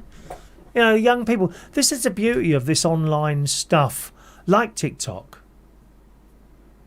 where people who can do stuff, who years ago had to go and see someone of self-importance in an office somewhere to desperately try and get a little spot on the telly or something like that. Now they can just go and do it on TikTok. And I've said before, you know, if you're young and pretty, it does help. There's a lot of people on TikTok, girls and boys, who basically just get their bits and pieces out. And I don't mean bits and pieces as in, you know, willies and things like that. You don't get none of that on there, right? But they'll be on in a really pair of tight shorts, and the lads will be taking their tops off and moving suggestively. That seems to be allowed. But you wouldn't see anything, if you see what I mean. So there's a lot of that. But there's also a lot of really talented people. There's two particular organists that I follow. One is a young lady. She's about 30, 32, I suppose. And she plays the organ at the Royal Albert Hall. And she plays other organs as well. And it's just fantastic watching her. And there's also a lad who's an organ learner, if you see what I mean. He's obviously doing it as a career, because you can do it as a career, play organ. And he goes into his church, I think it's Church of England, and he plays, and he put a little caption up, best hymn ever, and he'd be playing a hymn or a piece of dance music. I heard him play Pajano, you know. Dun, dun, dun, dun, dun, dun, dun, dun. It's amazing what's on there on TikTok. And the comedy stuff, people upload little clips of TVs, things like Keeping Up Appearances, and then you watch it, and you can then take the audio from that and make your own thing by trying, and I'm not very good at it, lip syncing, which is where you move your lips at the same rate as the audio thing. I'm really not good at that, and you have to when I do it, by the time I've uploaded that video, I've practiced it 20 times and I still can't get it right. I'm not very good at lip syncing, but there's so much good stuff on there. But also there's some dodgy stuff. There's challenges on there. Dance challenges is probably quite a good little thing. You know, all these people doing various little dances. In fact, myself and great niece Evie quite like to do those. You may have seen one or two of our little TikToks that we do on there, me and Evie doing TikTok. I've actually got one to do with her that I found. What is it now? Jump Around. Actually, the whole family could do that. You know that song, Jump, Jump, Jump Around, Jump, Jump, that one. It's basically just jumping up and down in the room. And you can make a TikTok of that and you upload it, and people might watch that and think, oh, that's funny. Just to give someone a laugh. And that's the beauty of all this stuff. If you've got a little bit of talent or there's something you want to do to get out there, then do it and send it out. No one to ask. I ain't got to, pay someone to do it for you. But there's also the darker side of that. Some very dodgy challenges on there. This lad, Archie, wasn't it? Medics told his family they believed the brain damage could be so severe his brain might be stem dead. His parents have pleaded for a review of the evidence after being warned his life support could be put off, and there's a picture of him which I can't show you unfortunately because I haven't got my phone in here with me to take. And there is this young boy, was he 12 years old, looking dishevelled in a hospital bed. There's a tube up his nose, one in it and two in his mouth, a little teddy bear. I don't know what makes people do that, because they want to fit in. They see another kid doing it, oh, I'll do that, and then people will like me. That like button. And sometimes I ask you if you could click that little like button underneath. It's all to do with the YouTube algorithms. Whether or not you like me doesn't bother me at all. If you don't, then that's just how it is. The like button helps the algorithms, but in a way, there's so many people out there who are obsessed with likes and numbers. Oh wow, look, I've just uploaded this picture. I've got 200 likes for this picture. Oh, I'm so popular. And then as soon as I've clicked, you must remember, as soon as I've clicked that like button, they've moved on to someone else. And if you think, there's someone on that screen that you fancy and, I'll give them a little like button, they might notice that and come back to me. No, they won't. No, they won't. Don't think that in your wildest dreams someone is going to come back to you. See, this is where this whole app thing, like dating apps and stuff like that. I don't know how we got onto this subject. Dating apps and stuff like that, you know. They're terrible, terrible things. Where is the excitement in knowing exactly what you're going to end up with? You see some of the things on there. I'm a 40-year-old male. I'm looking for someone between the ages of 35 and 45. I like dark hair. I like green eyes. I want you to be going to the gym. If you're into swimming, please. I don't drink. You shouldn't too. Don't be... And I'm like, what is this, like a menu going into a bloody restaurant? It's awful. It seemed to be really good when all this stuff come along. Where's the excitement now going into a bar? You know, you don't know who you're going to meet in there. Not a clue. Could meet anyone. And you'll be sitting there talking to someone and you might not fancy them at first. But as the conversation goes, actually this bloke or girl is actually quite nice. We carry and we talk. Actually, yeah, you know, then they're not sort of the looks what I would usually go, but let's give it a go. And then they get married and live happily ever after. I think apps are going to or have already totally destroyed that. Where is the randomness now of going out and meeting someone in a bar? And those people, like myself, that aren't great oil paintings are now at a disadvantage because flick, oh no, flick, no, flick, no, flick, no. And then, oh, that one's nice. And all you can see is a face. You don't know nothing about that person. It's craziness. It's destroyed love. I think apps have totally and utterly destroyed love. Anyway, let's go back to... I don't know how we got onto that. So this boy is very sick in hospital. There's another one here. Indonesia. Indonesia saw a terrifying month in June. We're talking about challenges on apps. TikTok is a good one for this. Indonesia saw a terrifying month in June after two teens were reportedly pronounced dead after taking part in the Angel of Death challenge, which involves jumping in front of traffic.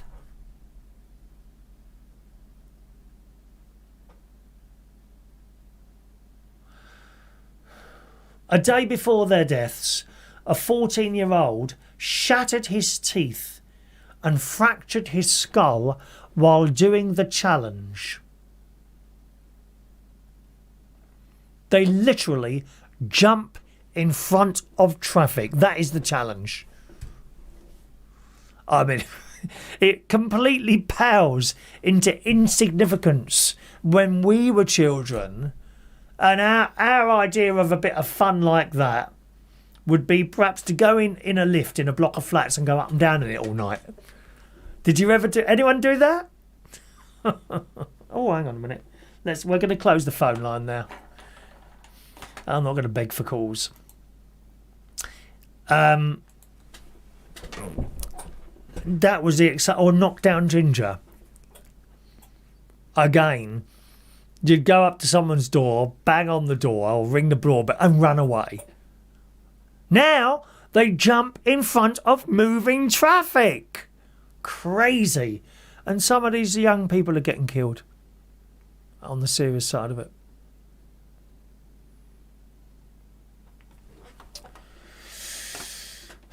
Here's another one. Nick Howe, 12 years old. 12 years old. Burnt 35% of his body after participating in a TikTok fire challenge. So what does it involve? You ready? 12 years old. The young boy was watching different videos, including a teen who doused objects with accelerant, so paraffin, petrol, something like that, and set them alight. He spotted a lighter and decided to try it. I poured a little bit of rubbing alcohol on the concrete floor, lit it and put it out, he recalled, but I guess the bottle had caught on fire and it exploded. I started burning. He was airlifted to hospital where he faced constant visits for 6 months and endured a total of 50 surgeries. You imagine that, 50 operations. He also had to relearn how to walk due to the damage to the nerves in his leg. He says you shouldn't try everything you see on social media.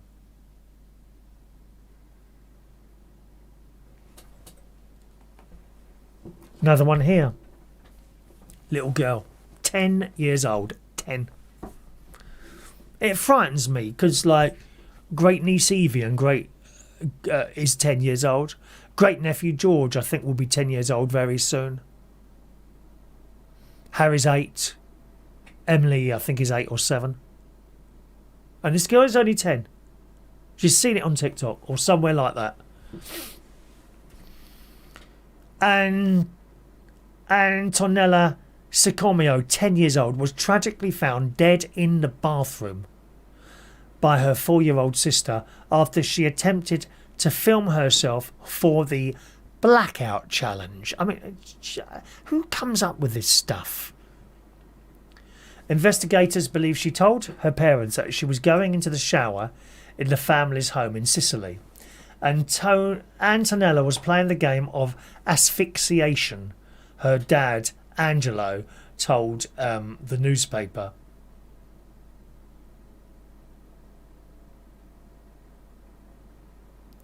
According to the news agency, she suffered from a cardiac arrest when she arrived at hospital. She was found with a belt around her neck. No one else in there, just her. She went into an irreversible coma and declared brain dead by medics. Her parents confirmed her organs were donated before her life support was turned off.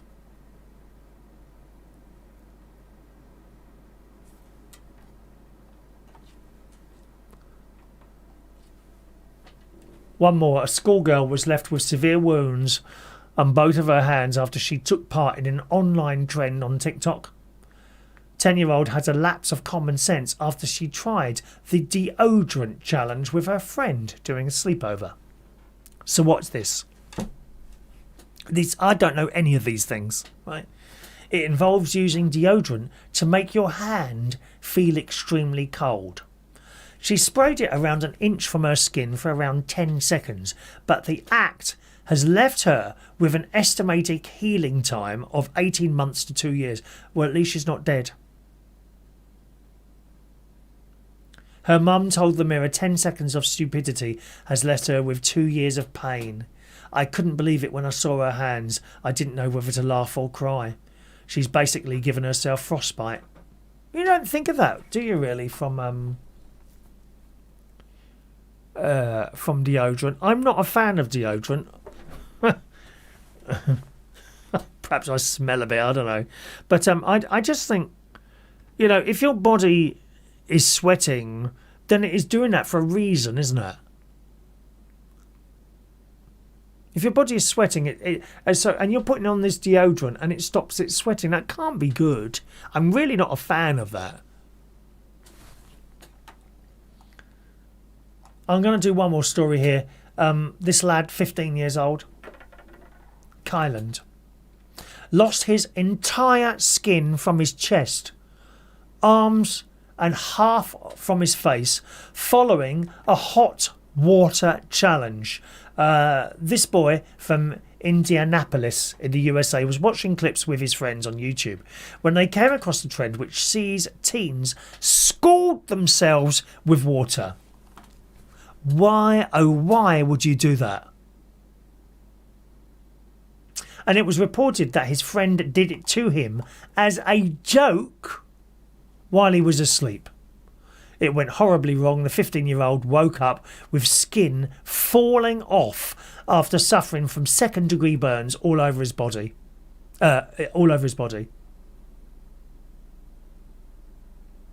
I always remember my mother. We were living in Peckham at the time, 1968 or 1969. We were in the living room. My nan was there, and my dad was there, and I was there. I don't know if my sister was there at the time. And we were just watching telly, I think, and there was a scream from the kitchen. And my dad jumped up and went into the kitchen, and my mum had I don't know, somehow spilt a pot of boiling water over her chest. And I had to go to hospital. I always remember that. Why would you do that? Sort of, but like I say, it's a terrible thing, all this stuff, isn't it, really? Challenges. So, I mean, if you've got a child and they start doing strange things, be warned, you don't want anything like that happening to them, do you? Frightening what some people do to be accepted, isn't it? Let's go popping into the chat box. Hello to Dave Moses. Good evening, Dave. Hello, Dave Moses. How lovely to see your little face appear here. Greetings, David. Welcome along to our little strange mysterious. I'm still doing it, Dave. How many years now? I don't know if you know, Dave, but I do a little show on Reach on Air now every morning, 9 to 10, which I absolutely love. I have so much fun doing that. Evening, Dave. Welcome. Adrian's there. Good evening to Adrian Richardson. Evening to you. Rowan says, I think it would be terrifying to be a parent now. So much crap kids are exposed to, aren't they? Yes, they are. They really are, aren't they?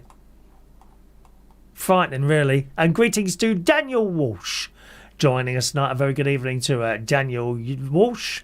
Welcome along to you, sir. Alrighty, what else have we got here today? Do you go outside when it's lightning at all? Is that something you would do? Frightens the life out of me. But lightning to me is both beautiful and terrifying at the same time. The last time I thought it was going to be, we were going in for a storm. I was doing some litter picking over in the forest, and there's a hill there. It's like the highest point for all around, and I'd got to the top of this hill. You don't have to climb very far. You're kind of gradually going up, and then there it goes like that. And I'm just going up the top. There's a footpath going up there.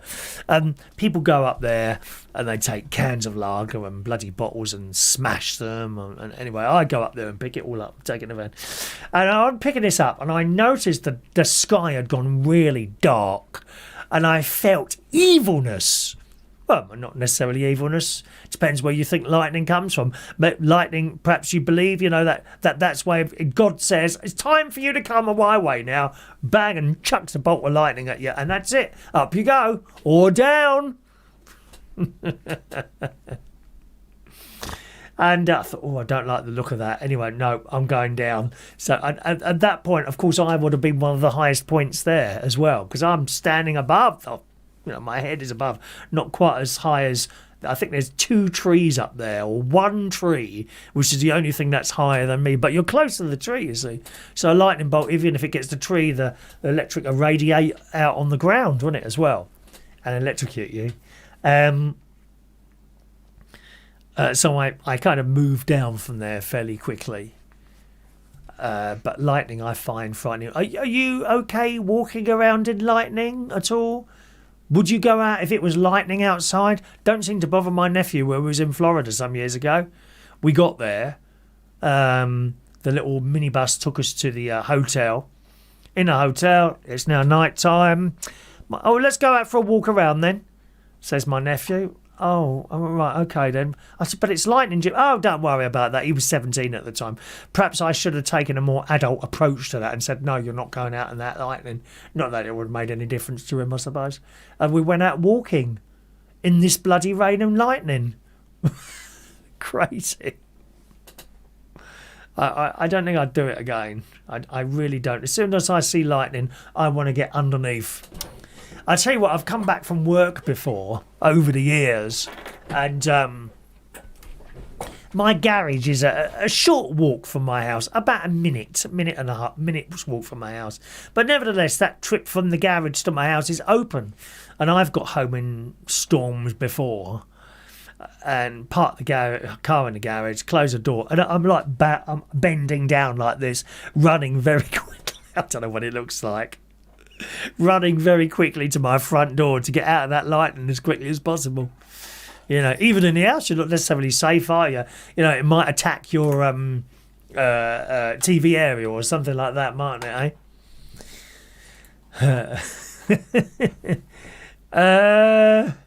anyone else walk around in lightning? Adrian Richardson is quite happy walking around in lightning. He says yes there.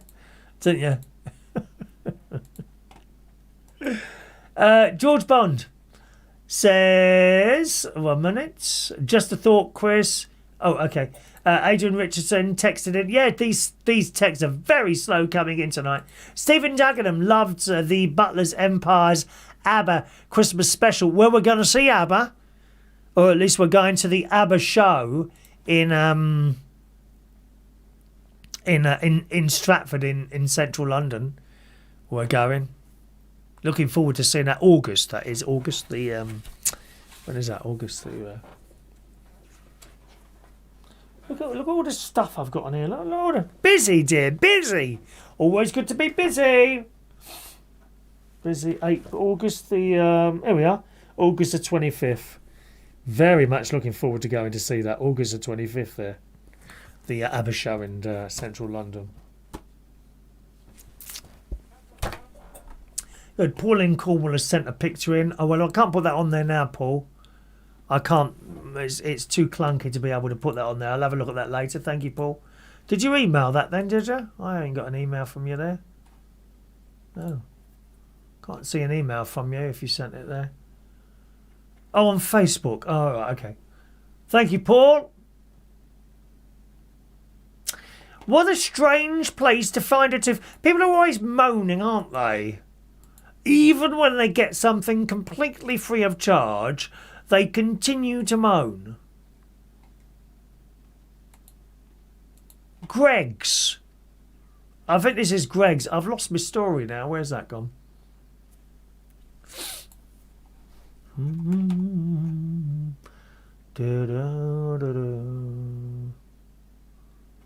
Where's that gone? Here it is.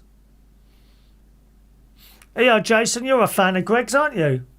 An actress who lent her voice to the 1960s TV series Captain Scarlet. Ooh. We'll do echo for this, I think, if we can. Is it that one? Is that the echo? We are the Mysterons.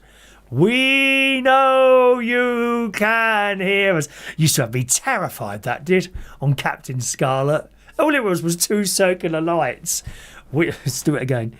We are the Mysterons. I wonder if I can find that. Oh no, I might get a copyright, mightn't I?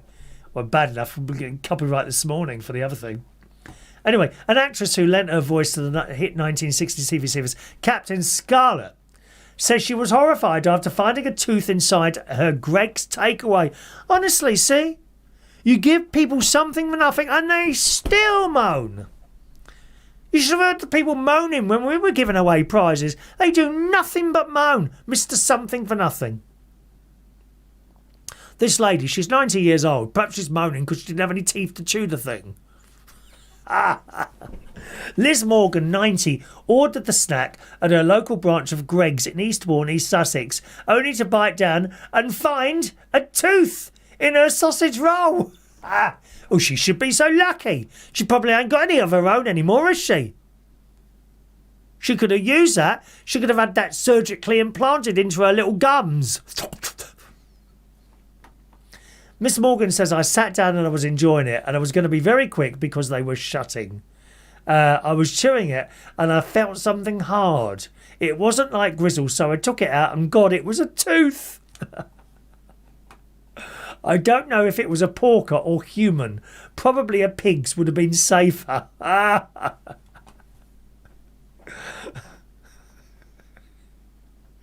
you remember the drums in Captain Scarlet? You know, sometimes when they change scenes, it would go bum bum bum bum bum bum. Captain Scarlet, da da da da da da da. Oh, do you know what? I'm going to play that tomorrow morning as one of my music beds. Let me put that in now before I forget.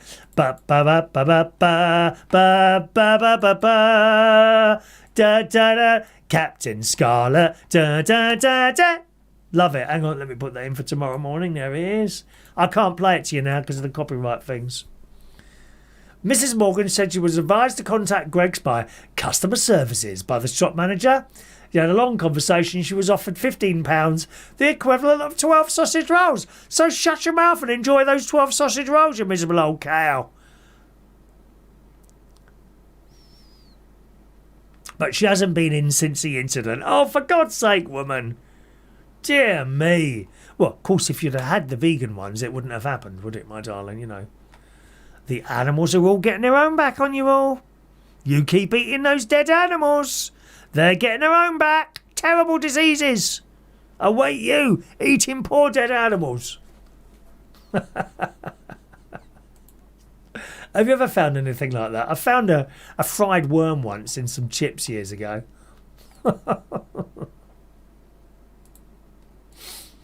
Just the thought. Just going back to that lightning story, it does frighten me, lightning. There was a story in the Metro here. 11-year-old boy was struck by lightning and knocked off a boat, but he survived. You know, I think you're probably pretty lucky. And people do survive lightning bolts, don't they? They do survive it. But you've got to be pretty lucky, I think, to actually survive a bolt of lightning. In Florida, it's a good way to die. Quite an often way to die. Florida lightning bolts. This boy was getting back from a boat trip. The lightning struck him in Florida. There you go, Florida, like I just said. I was talking to his dad. He said he looks like a Mike Tyson knockout. His body just went overboard and began to sink. Wow. But he got out of it. Lightning, death by lightning. Hang on. By lightning, Florida. Let's see if anything comes up there. Florida recorded most lightning deaths in 2021. How many? 11. Usually, the average is 36. 36 deaths in Florida every year for lightning. If you ever go to Florida and you want to see the lightning, June is the time for you to go. As in now, really, June, July. Okay? You walk around and it's like incredibly hot. It's so hot. Right? And suddenly you get this wind from nowhere. Quite strong wind. And then the heavens open and the lightning, you see nothing like it, in the sky like this. There you are. All right. There's a new device going to be fitted to all new cars. And I think this is happening now. Daily Star. From today, all new cars, you're going to love this, boys and girls, those of you that like to travel at warp speed. From today, all new cars will come equipped with safety tech, which will automatically kick in to slow down a vehicle if it's caught exceeding the speed limit. There you go, look at that. A major new law has come into effect that could see British motorists' cars installed with a device to make it automatically slow down if speeding. Now, I get it, but there are times, and all drivers will tell you that, there are times where you have to break a speed limit to get out of trouble. For example, perhaps you're joining a road from an entrance, what's that thing called? You know, from like an entry slip road or something like that, or turning left into some traffic. And you're turning left into the traffic, and that car that was coming up that you've just pulled in front of is going a little bit faster than you thought it was. So for those moments, it's probably the best thing to do is put your foot down a little bit to catch up with the speed of the car behind you. Although if it hits you, it is his fault, okay? Right? But nevertheless, why go through all that hassle of having a crash if you can get out of it? If they bring this in, presumably you won't be able to do that. A major new law has come into effect that could see British motorists' cars installed with a device to make it automatically slow down if speeding. As of today, all new vehicles manufactured in the European Union, that's not us, will come equipped with safety technology which identifies the local speed limit and ensures drivers stick to it. Happy bleeding days. Using intelligent speed assisting technology, anyone travelling on a motorway will get a warning if they exceed the maximum national speed limit of 70 miles per hour, for example. Strange, isn't it? If motorists do not then curb their speed, the system, which utilises GPS data and traffic sign recognition cameras, can reduce engine power. Now, this is the thing. My Toyota has, on its speed thing, it also seems to detect speed signs. And right in the corner is a little speed sign, which should be the same as the speed sign you've gone past, but not always. Sometimes it seems to make a mistake and either won't see the new speed sign, which means you're still travelling at 40 mile an hour. Maybe you didn't see the speed. How you can miss a speed sign, I don't know. But you know, sometimes you don't see it. Perhaps it's hidden, and the speed sign now says 70. You're still doing 40, and your car hasn't picked it up. So that doesn't always work for me. Most of the time, yes. Not always.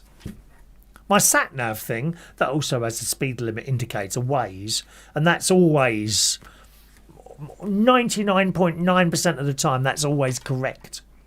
It says speed limiters are already fitted on many cars and can be overridden by pressing hard on the accelerator, allowing the car to go above the permitted speed for a short amount of time in case of emergencies like what I just said to you, such as avoiding an accident on the road. After that, it will re-engage. Well, someone's chasing you. You know, there's some mad people out there. That is why I say, if you ever get road rage, try not to engage. You don't know that person in the car that's shouting and screaming at you for whatever reason. Maybe you have done something wrong, but nevertheless, really sorry, and then just move off. No eye contact. Don't eye contact them. You don't know who that person is in that car. They might have a knife, a gun, whatever. Frightening, really, isn't it?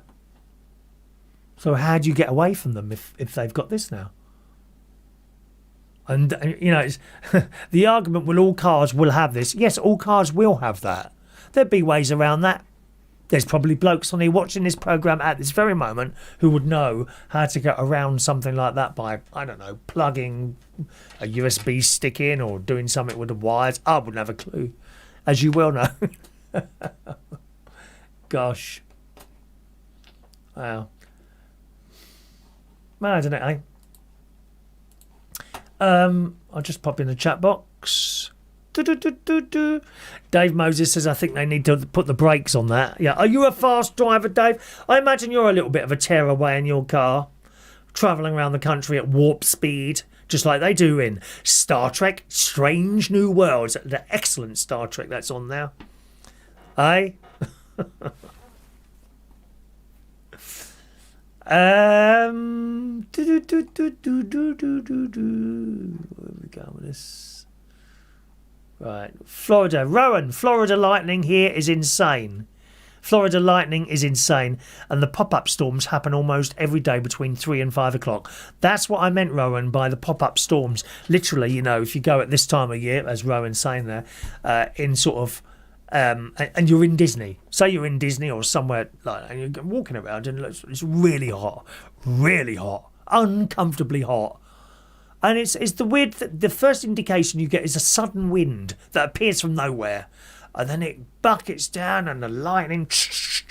Scary. Scary. Gary Ross says, I remember Rodney in Only Fools and Horses getting chased by punk rockers in his van. Punk rock. God, I was never really into that. Sid Vicious, Ian Dury. I quite like that song, Hit Me With Your Rhythm Stick. That one's all right, isn't it? If you're around tomorrow, Gary, ask for that one and we'll play that for you tomorrow. Okay? Now, I find it hard to believe this story. It's in the Sun. A driver thought he'd nabbed a huge bargain when filling up his car at a Tesco petrol pump, just seeing £1 appear on his account. Now, I've said that to you now. Is there anyone there that now thinks he's only charged £1 for that? Or do you know what that is? Because I've looked at that story and I thought, how can you not know? They've been doing this for ages now. When you go and put your little credit card into the pump at one of those petrol stations where you don't have to go in and see the people in the little office taking the money. You can, there's a little slot in the petrol pump. Certainly, as they're in Boston, there is nowhere to pay. You have to put your card in a slot. There's no office or anything like that. It's 24 hours. There is no shop or anything like that. It's just a petrol pumps. There's 1, 2, 4 petrol. 1, 2, 3, 4. 1, 2, 3, 4, 5, 6, 7, 8. 4, 8. 8 places you can fill up. You know, each side of 4 petrol pumps, right? It'd be 8, wouldn't it? 8 petrol pumps. There's 8 petrol pumps in there, and you put your card in a little slot, and you put your number in, right? And it starts filling up. But when it does that, it takes £1 off you. I think it's £1 to check your account. I think that's how it works. I do also hear stories. It happens to my mate. Whenever my mate goes to fill up, they take is it £99? That can't be right. It takes a certain amount of money off him, and it holds on to it for a period of time until it's paid. Does that sound right to you? Well, this £1 thing, I've seen this for ages. For some reason, it doesn't happen to me. They don't take money from me and hold on to it. All that happens for me is that they take the amount that I've spent. Whether that's because I've got good credit, I don't know. But I know this £1 one. You put your thing in a machine and it takes £1 to check your car. This bloke didn't know. It says, driver thought he'd nabbed a huge bargain when filling up his car at Tesco petrol pump, seeing £1 appear on his account. With petrol prices continuing to soar, it's no wonder he was excited to stock up on the apparently cheap fuel. But the initial price wasn't what it was seeming. He visited Tesco expecting to put £10 worth of fuel in his vehicle, which, incidentally, if you're wondering how much £10 worth of fuel, just over a gallon. Seriously, it's just over a gallon. £10 of petrol is just over a gallon. Can you even believe that? I remember my dad going mad when it went to £1. Now it's about £9.50 a gallon now.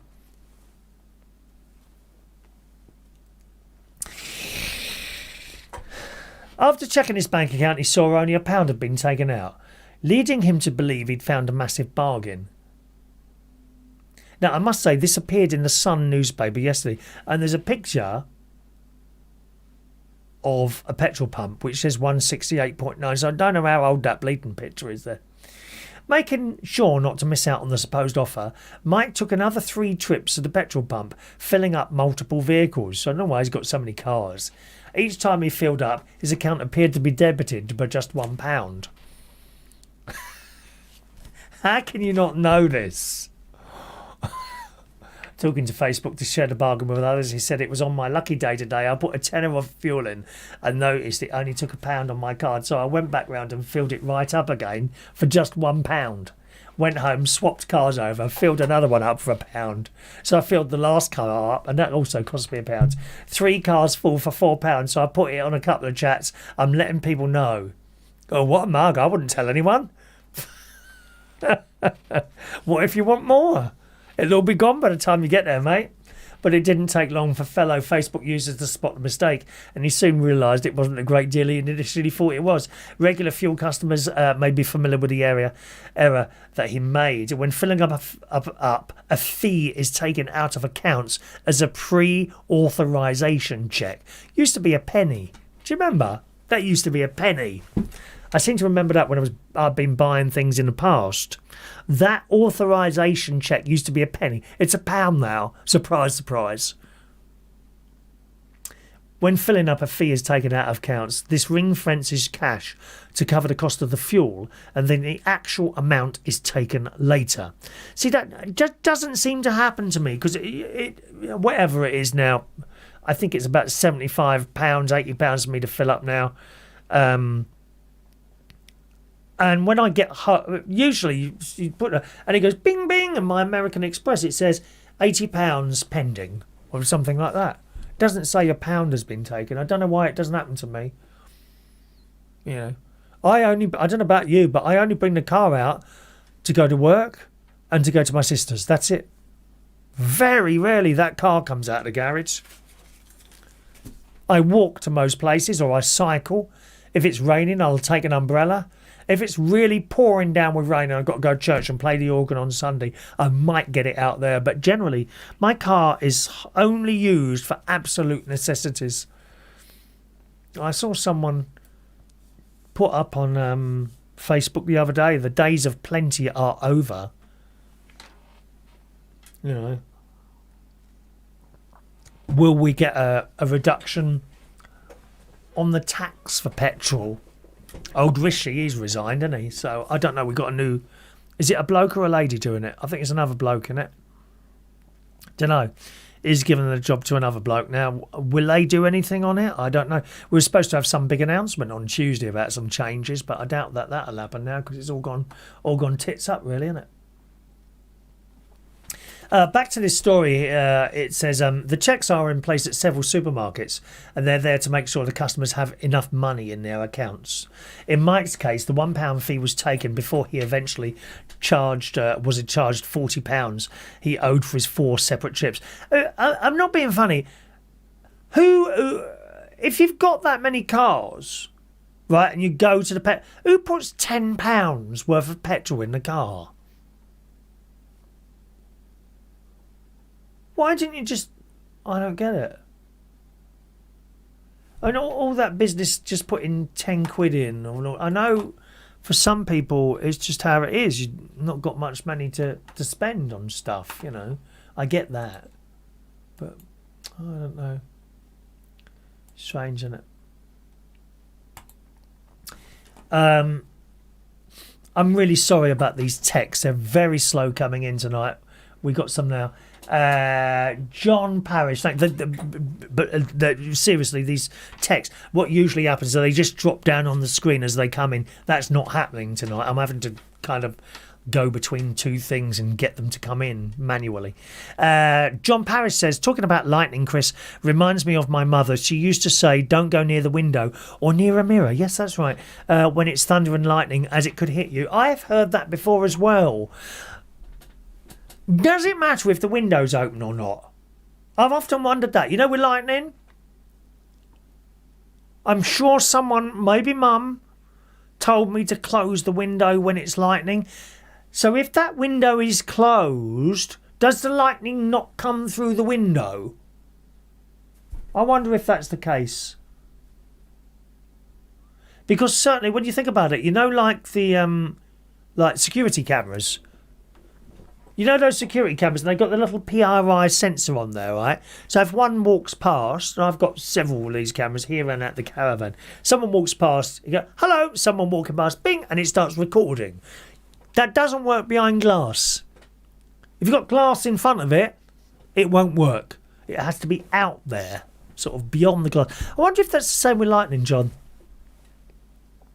And he says, do you remember watching that strange programme, The Prisoner? No, that's something I didn't watch either.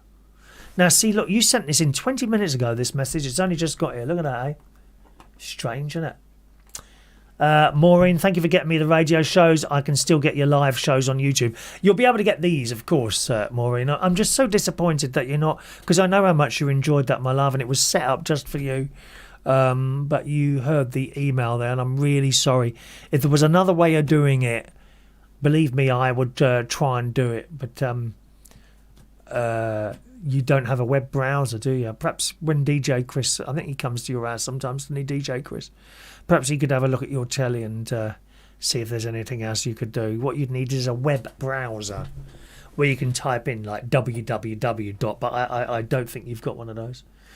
Thank you, Maureen, for your kind words there, darling. All right, my love.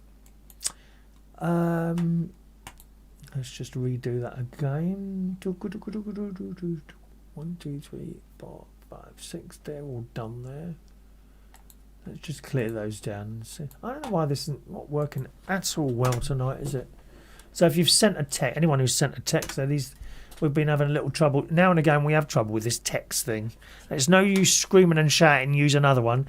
I haven't found another one. The one I use is Text Magic.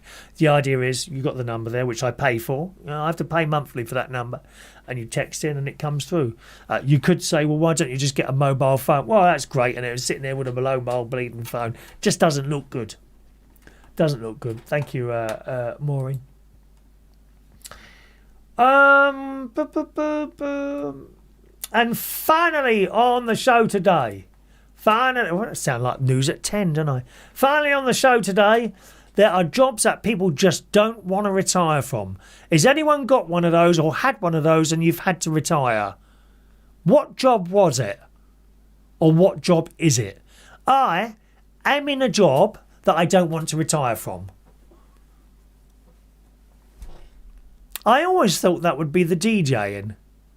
But I got fed up with the DJing. Maybe one day I'll get fed up with the karaoke. And I don't mean you have a bad night and then you give it up. No, not at all. Because if you have a lot of good nights and then one bad night, it doesn't matter. It doesn't really affect you at all. Seriously, it doesn't. And I always thought I'd be DJing until I was really old. Just a minute. Dave Moses says on the petrol thing, the minimum is £5, isn't it? Would to put petrol in? I don't know, Dave. I really don't know. Don't know. Hello to Mike the musician. Evening, Mike McCullen. Mike Cullen, how are you? Nice to see you, sir, there. Mike Cullen in the house this evening. Nice to see you, Mike. Yes, indeed. Is that everyone there? Yeah, we've done all that now. Where were we? Oh, yes. Jobs that you're into that you don't want to retire from. Certainly any of the entertainment jobs. The excellent, my favourite talk show host in the world, Steve Allen on LBC. He often says, in the entertainment industry, you don't retire from jobs. The entertainment industry retires you. Eventually people get fed up with it. That happens to most people. Not everyone. Shirley Bassey hasn't happened to her, has it? Bruce Forsyth didn't happen to him. He was just a bit unfortunate at London Weekend Television. I remember the story there where they cancelled the card game. Play your cards right. And it was because of his age. Someone had come in and decided they wanted someone younger. It goes on in television all the time, as you well know. Someone decides, oh, you're a bit too old to be doing that, you know, and they move them off and bring in someone young and pretty with not much bleeding brain cells between their head. You only got to look at certain programmes on the telly. It's just so obvious that there's no gravitas amongst some of these people on the telly anymore. They go on a reality show and the next thing they know, they've got a bleeding chat show. It's a joke. And then I sit there watching it and I cringe. It's so bad. There's not an awful lot I like on the telly these days. Someone was who was saying that earlier? Dan Woodhouse was saying that.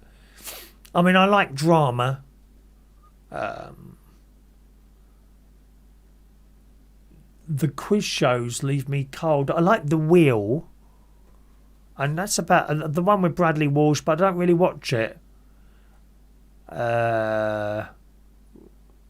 Just trying to think. The Weakest Link, I used to like that, but a lot of the quiz shows, the hosts on there, Windsor Davis, excellent actor, hosting that quiz he does. What's it called? The little bloke, Windsor Davis, and it's just so fake. That fake smile that he's got, he's not enjoying it at all. You could tell he's not enjoying it. And then Ben Shepherd does that thing with that like coin machine, you know, where you put coin, like a giant, where you put the coin and it goes down and then pushes the other coins forward. It's just fake. You can see they're not actually enjoying what they're doing. Whereas when you watch the quiz shows of the past, people like Bob Monkhouse, I mean, fantastic. Bruce Forsyth. They actually look natural. I was really touched the other night, actually, when one of our friends from Reach on Air, Johnny Floodgate, turned up at the pub with his mate last Friday. And then he was doing his radio show on Saturday, and he said, when you hear me, as in Chris, on the radio or see his video, he is actually like that in real life. That was a real compliment to me, you know. There's nothing fake. I was sitting here. But if I didn't want to be here, I wouldn't be here. Yeah? I wouldn't be here if I didn't want to be here. It's as simple as that. I don't need to fake a smile or anything like that. Because when I'm happy, I'm happy. And when I'm not, I'm not. And you can tell that anyway. I can tell it on the telly. It's just so much fakeness on the telly. And so much crap on the telly. There really is. But back to this story, you know. Are you in a job, or were you in a job that you didn't really want to retire from? Perhaps you just simply was you perhaps a cleaner and you enjoyed cleaning. There are people out there who enjoy. I don't enjoy cleaning. I hate it. I'll clean when it's necessary, not daily. But there are people who enjoy cleaning. I think my mother enjoyed cleaning, actually. She enjoyed cleaning the house. And if you've got a job that you really love, you're very, very lucky. Very lucky. And I am in a job that I really love. I love hosting that karaoke. And I can't bear the thought that one day it will retire me. Or maybe I'll just have one place and it closes, bang, you're out. And it's like that. Years and years, and then suddenly it stops. And I would be going mad if I had nothing to do. I think I might maybe do another one of these during the week, but you don't want to overdo it, you know, because then you might get bored of it. But what about you? Is there a little job that you love very much before I go back to that story there? I mean, Dave Moses, your radios. Are you still doing the radio, Dave? I assume you are. Yeah, Warwick Davis was the one, Jason. Dave Moses says you don't seem happy though, dear. Oh, I'm happy enough, thank you, Dave.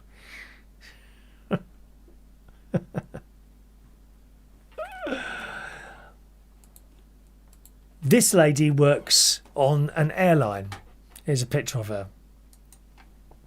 Her name is Bet Nash. Now, I've been on a plane going to Australia in the posh seats. I saved up for the posh seats. I've been to Australia 5 times, and on one particular flight there was a lady on there who I swear was about 72, and she was my cabin crew. She had a lot of beautiful lines on her face, and she was lovely. And I remember saying to her, you really enjoy this job, don't you? She says, well, yes, otherwise I would have retired. She said, I love it. And people are forced to retire sometimes from a job that they're very capable of doing, but let's give it to someone younger. You get that? That picture is Bet Nash from Virginia.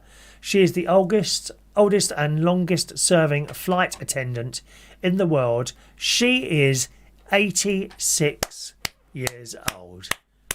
Bleeding fantastic. And she's now in the Guinness World Records. The world's longest serving flight attendant.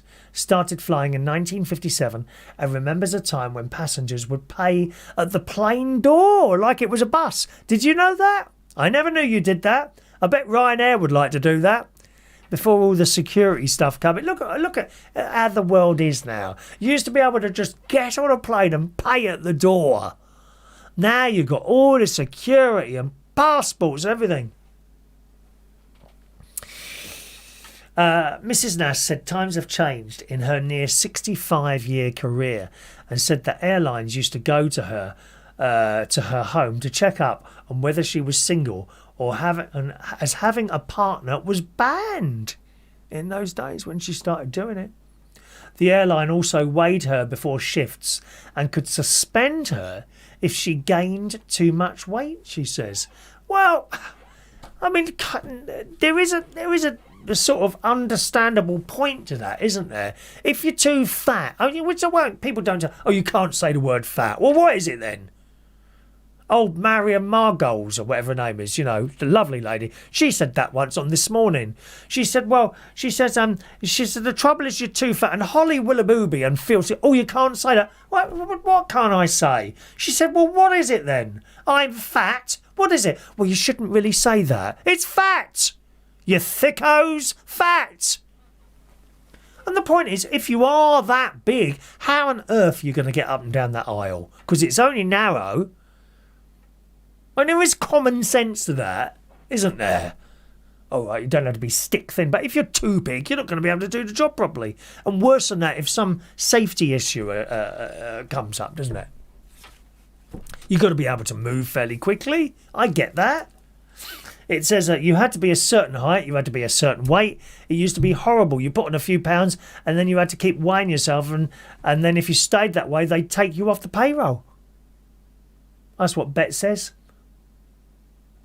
In the early days, passengers paid the flight attendant when they boarded.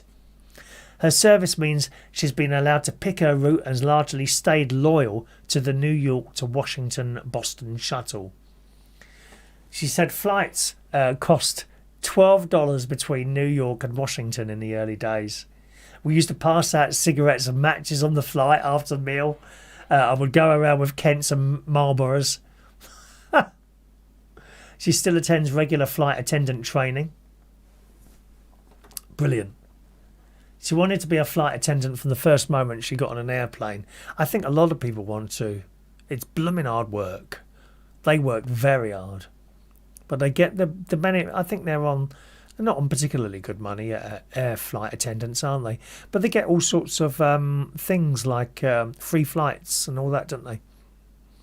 And of course, when they go to sort of somewhere like, I don't know, flight to Barbados, they stay for a few days, don't they? It's a lifestyle, isn't it, really? It's a lifestyle. I was 16 years old. The flight attendant walked across the school, and I said, that's for me.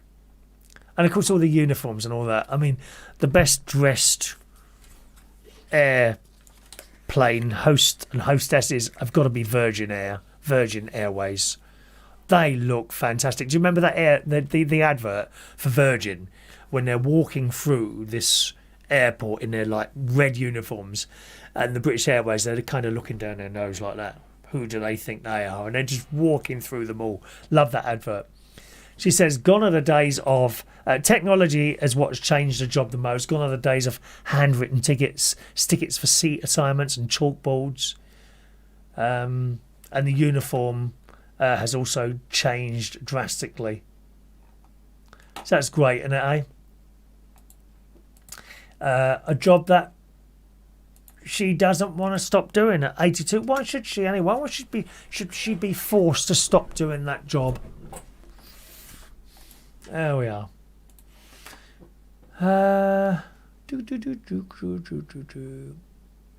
Scroll up there. One moment, please. Bum. Gary Ross says, paying all that money, you'd want a fit 22-year-old trolley dolly squeezing past you in the aisles. You're right there, Gary. Funnily enough, I was talking to my mate this morning. He's over in Ireland at the moment. He had a terrible journey. Yeah, I meant to mention this on the radio show the other day. He had a 6 a.m. flight from Stansted. And I said, oh, are you sure you want to go? It's terrible at the moment. He said, well, I've got a 6 a.m. flight. I said, oh, that probably won't be too bad. So what time you got to be at the airport? They said 3 hours, but I'm going to be 2. He said, I'm only in the air for 45 minutes over to... Is there an airport at Cork? Because he's in Cork at the moment with his friend over there, who's a big-time hairdresser over there. So he said, I'll get there at 5. I said, oh, that'll be fine then. So this was on Monday, I think it was. So on Monday morning, I'm sitting here. It was about 8:30 and get my show ready, my radio show ready for 9 o'clock. And phone rings. FaceTime. All right, Ron. I said, how's it going? He said, I have had the most terrible journey here. I said, go on. He said, I got to the airport at 4 a.m. I said, well, it can't have been that busy. He said it was packed. 4 o'clock in the morning, it was absolutely packed. Queues everywhere. Now, my mate's got a bad back, so he ordered like a wheelchair service. I can't think of the name to it, but it's something you have to order if you're disabled. So he had a wheelchair service. And he said, I was just left sitting for ages while things were happening. And he said all these people were getting on the plane eventually. And he was sitting there and he said to the woman, he says, am I going on here? I have paid. I think they might even have to pay extra for this wheelchair thing. I don't know how it works, to be honest. And he said I was sitting there and eventually I said something and the lady said, you're just going to have to sit there and wait until we're ready. We're short-staffed. He said it was horrendous. The plane was packed. You've got to be crazy to go anywhere on a plane at the moment. I was talking to someone the other day, actually. They're up at the swimming pool in the changing room. One of the blokes up there. He's due. He said he didn't know if I should cancel it or not. I said, well, I wouldn't go anywhere. Thank you, Gary. There's an airport at Cork, so he must have flown into Cork. You know. Dave says, I think the body changes with altitude. Oh, blimey, is that right, Dave? I must be fairly high up at the moment then. Dave Moses. He says there was a poor woman in the paper a few weeks back who missed 3 flights because they were too busy to put her on the flights. Yeah, they overbook as well, don't they, these people? They overbook the blooming flights, which is...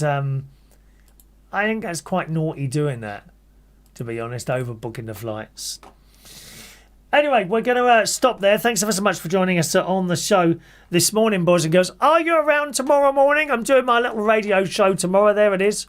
reachonair.com, 9 till 10 o'clock in the morning. I do have so much fun doing it. I'm just so sorry Maureen can't listen anymore. But nevertheless, I'll be there tomorrow morning, reachonair.com. If you've got an Amazon device... It's very easy to listen on Amazon. All you do is say device name, you know her name, right? Play radio station, Reach on Air, and that will play out for you at 9 o'clock tomorrow morning. Dave says, here we are, look, she was disabled and needed a wheelchair. And they were too busy to put her on the flight 3 times. Shocking state of affairs, isn't it, eh? Shocking. So thanks for joining us. Don't forget, there's no show for you next Wednesday, okay, boys and girls, because I'm at a funeral late afternoon and I'm not sure what time I'm going to be back, so no show for you next Wednesday. There'll be another one in 2 weeks' time. Enjoy the rest of your Wednesday evening. Thanks so much for watching and listening, and I'll see you tomorrow morning just after the 9 o'clock news. reachonair.com. Bye bye.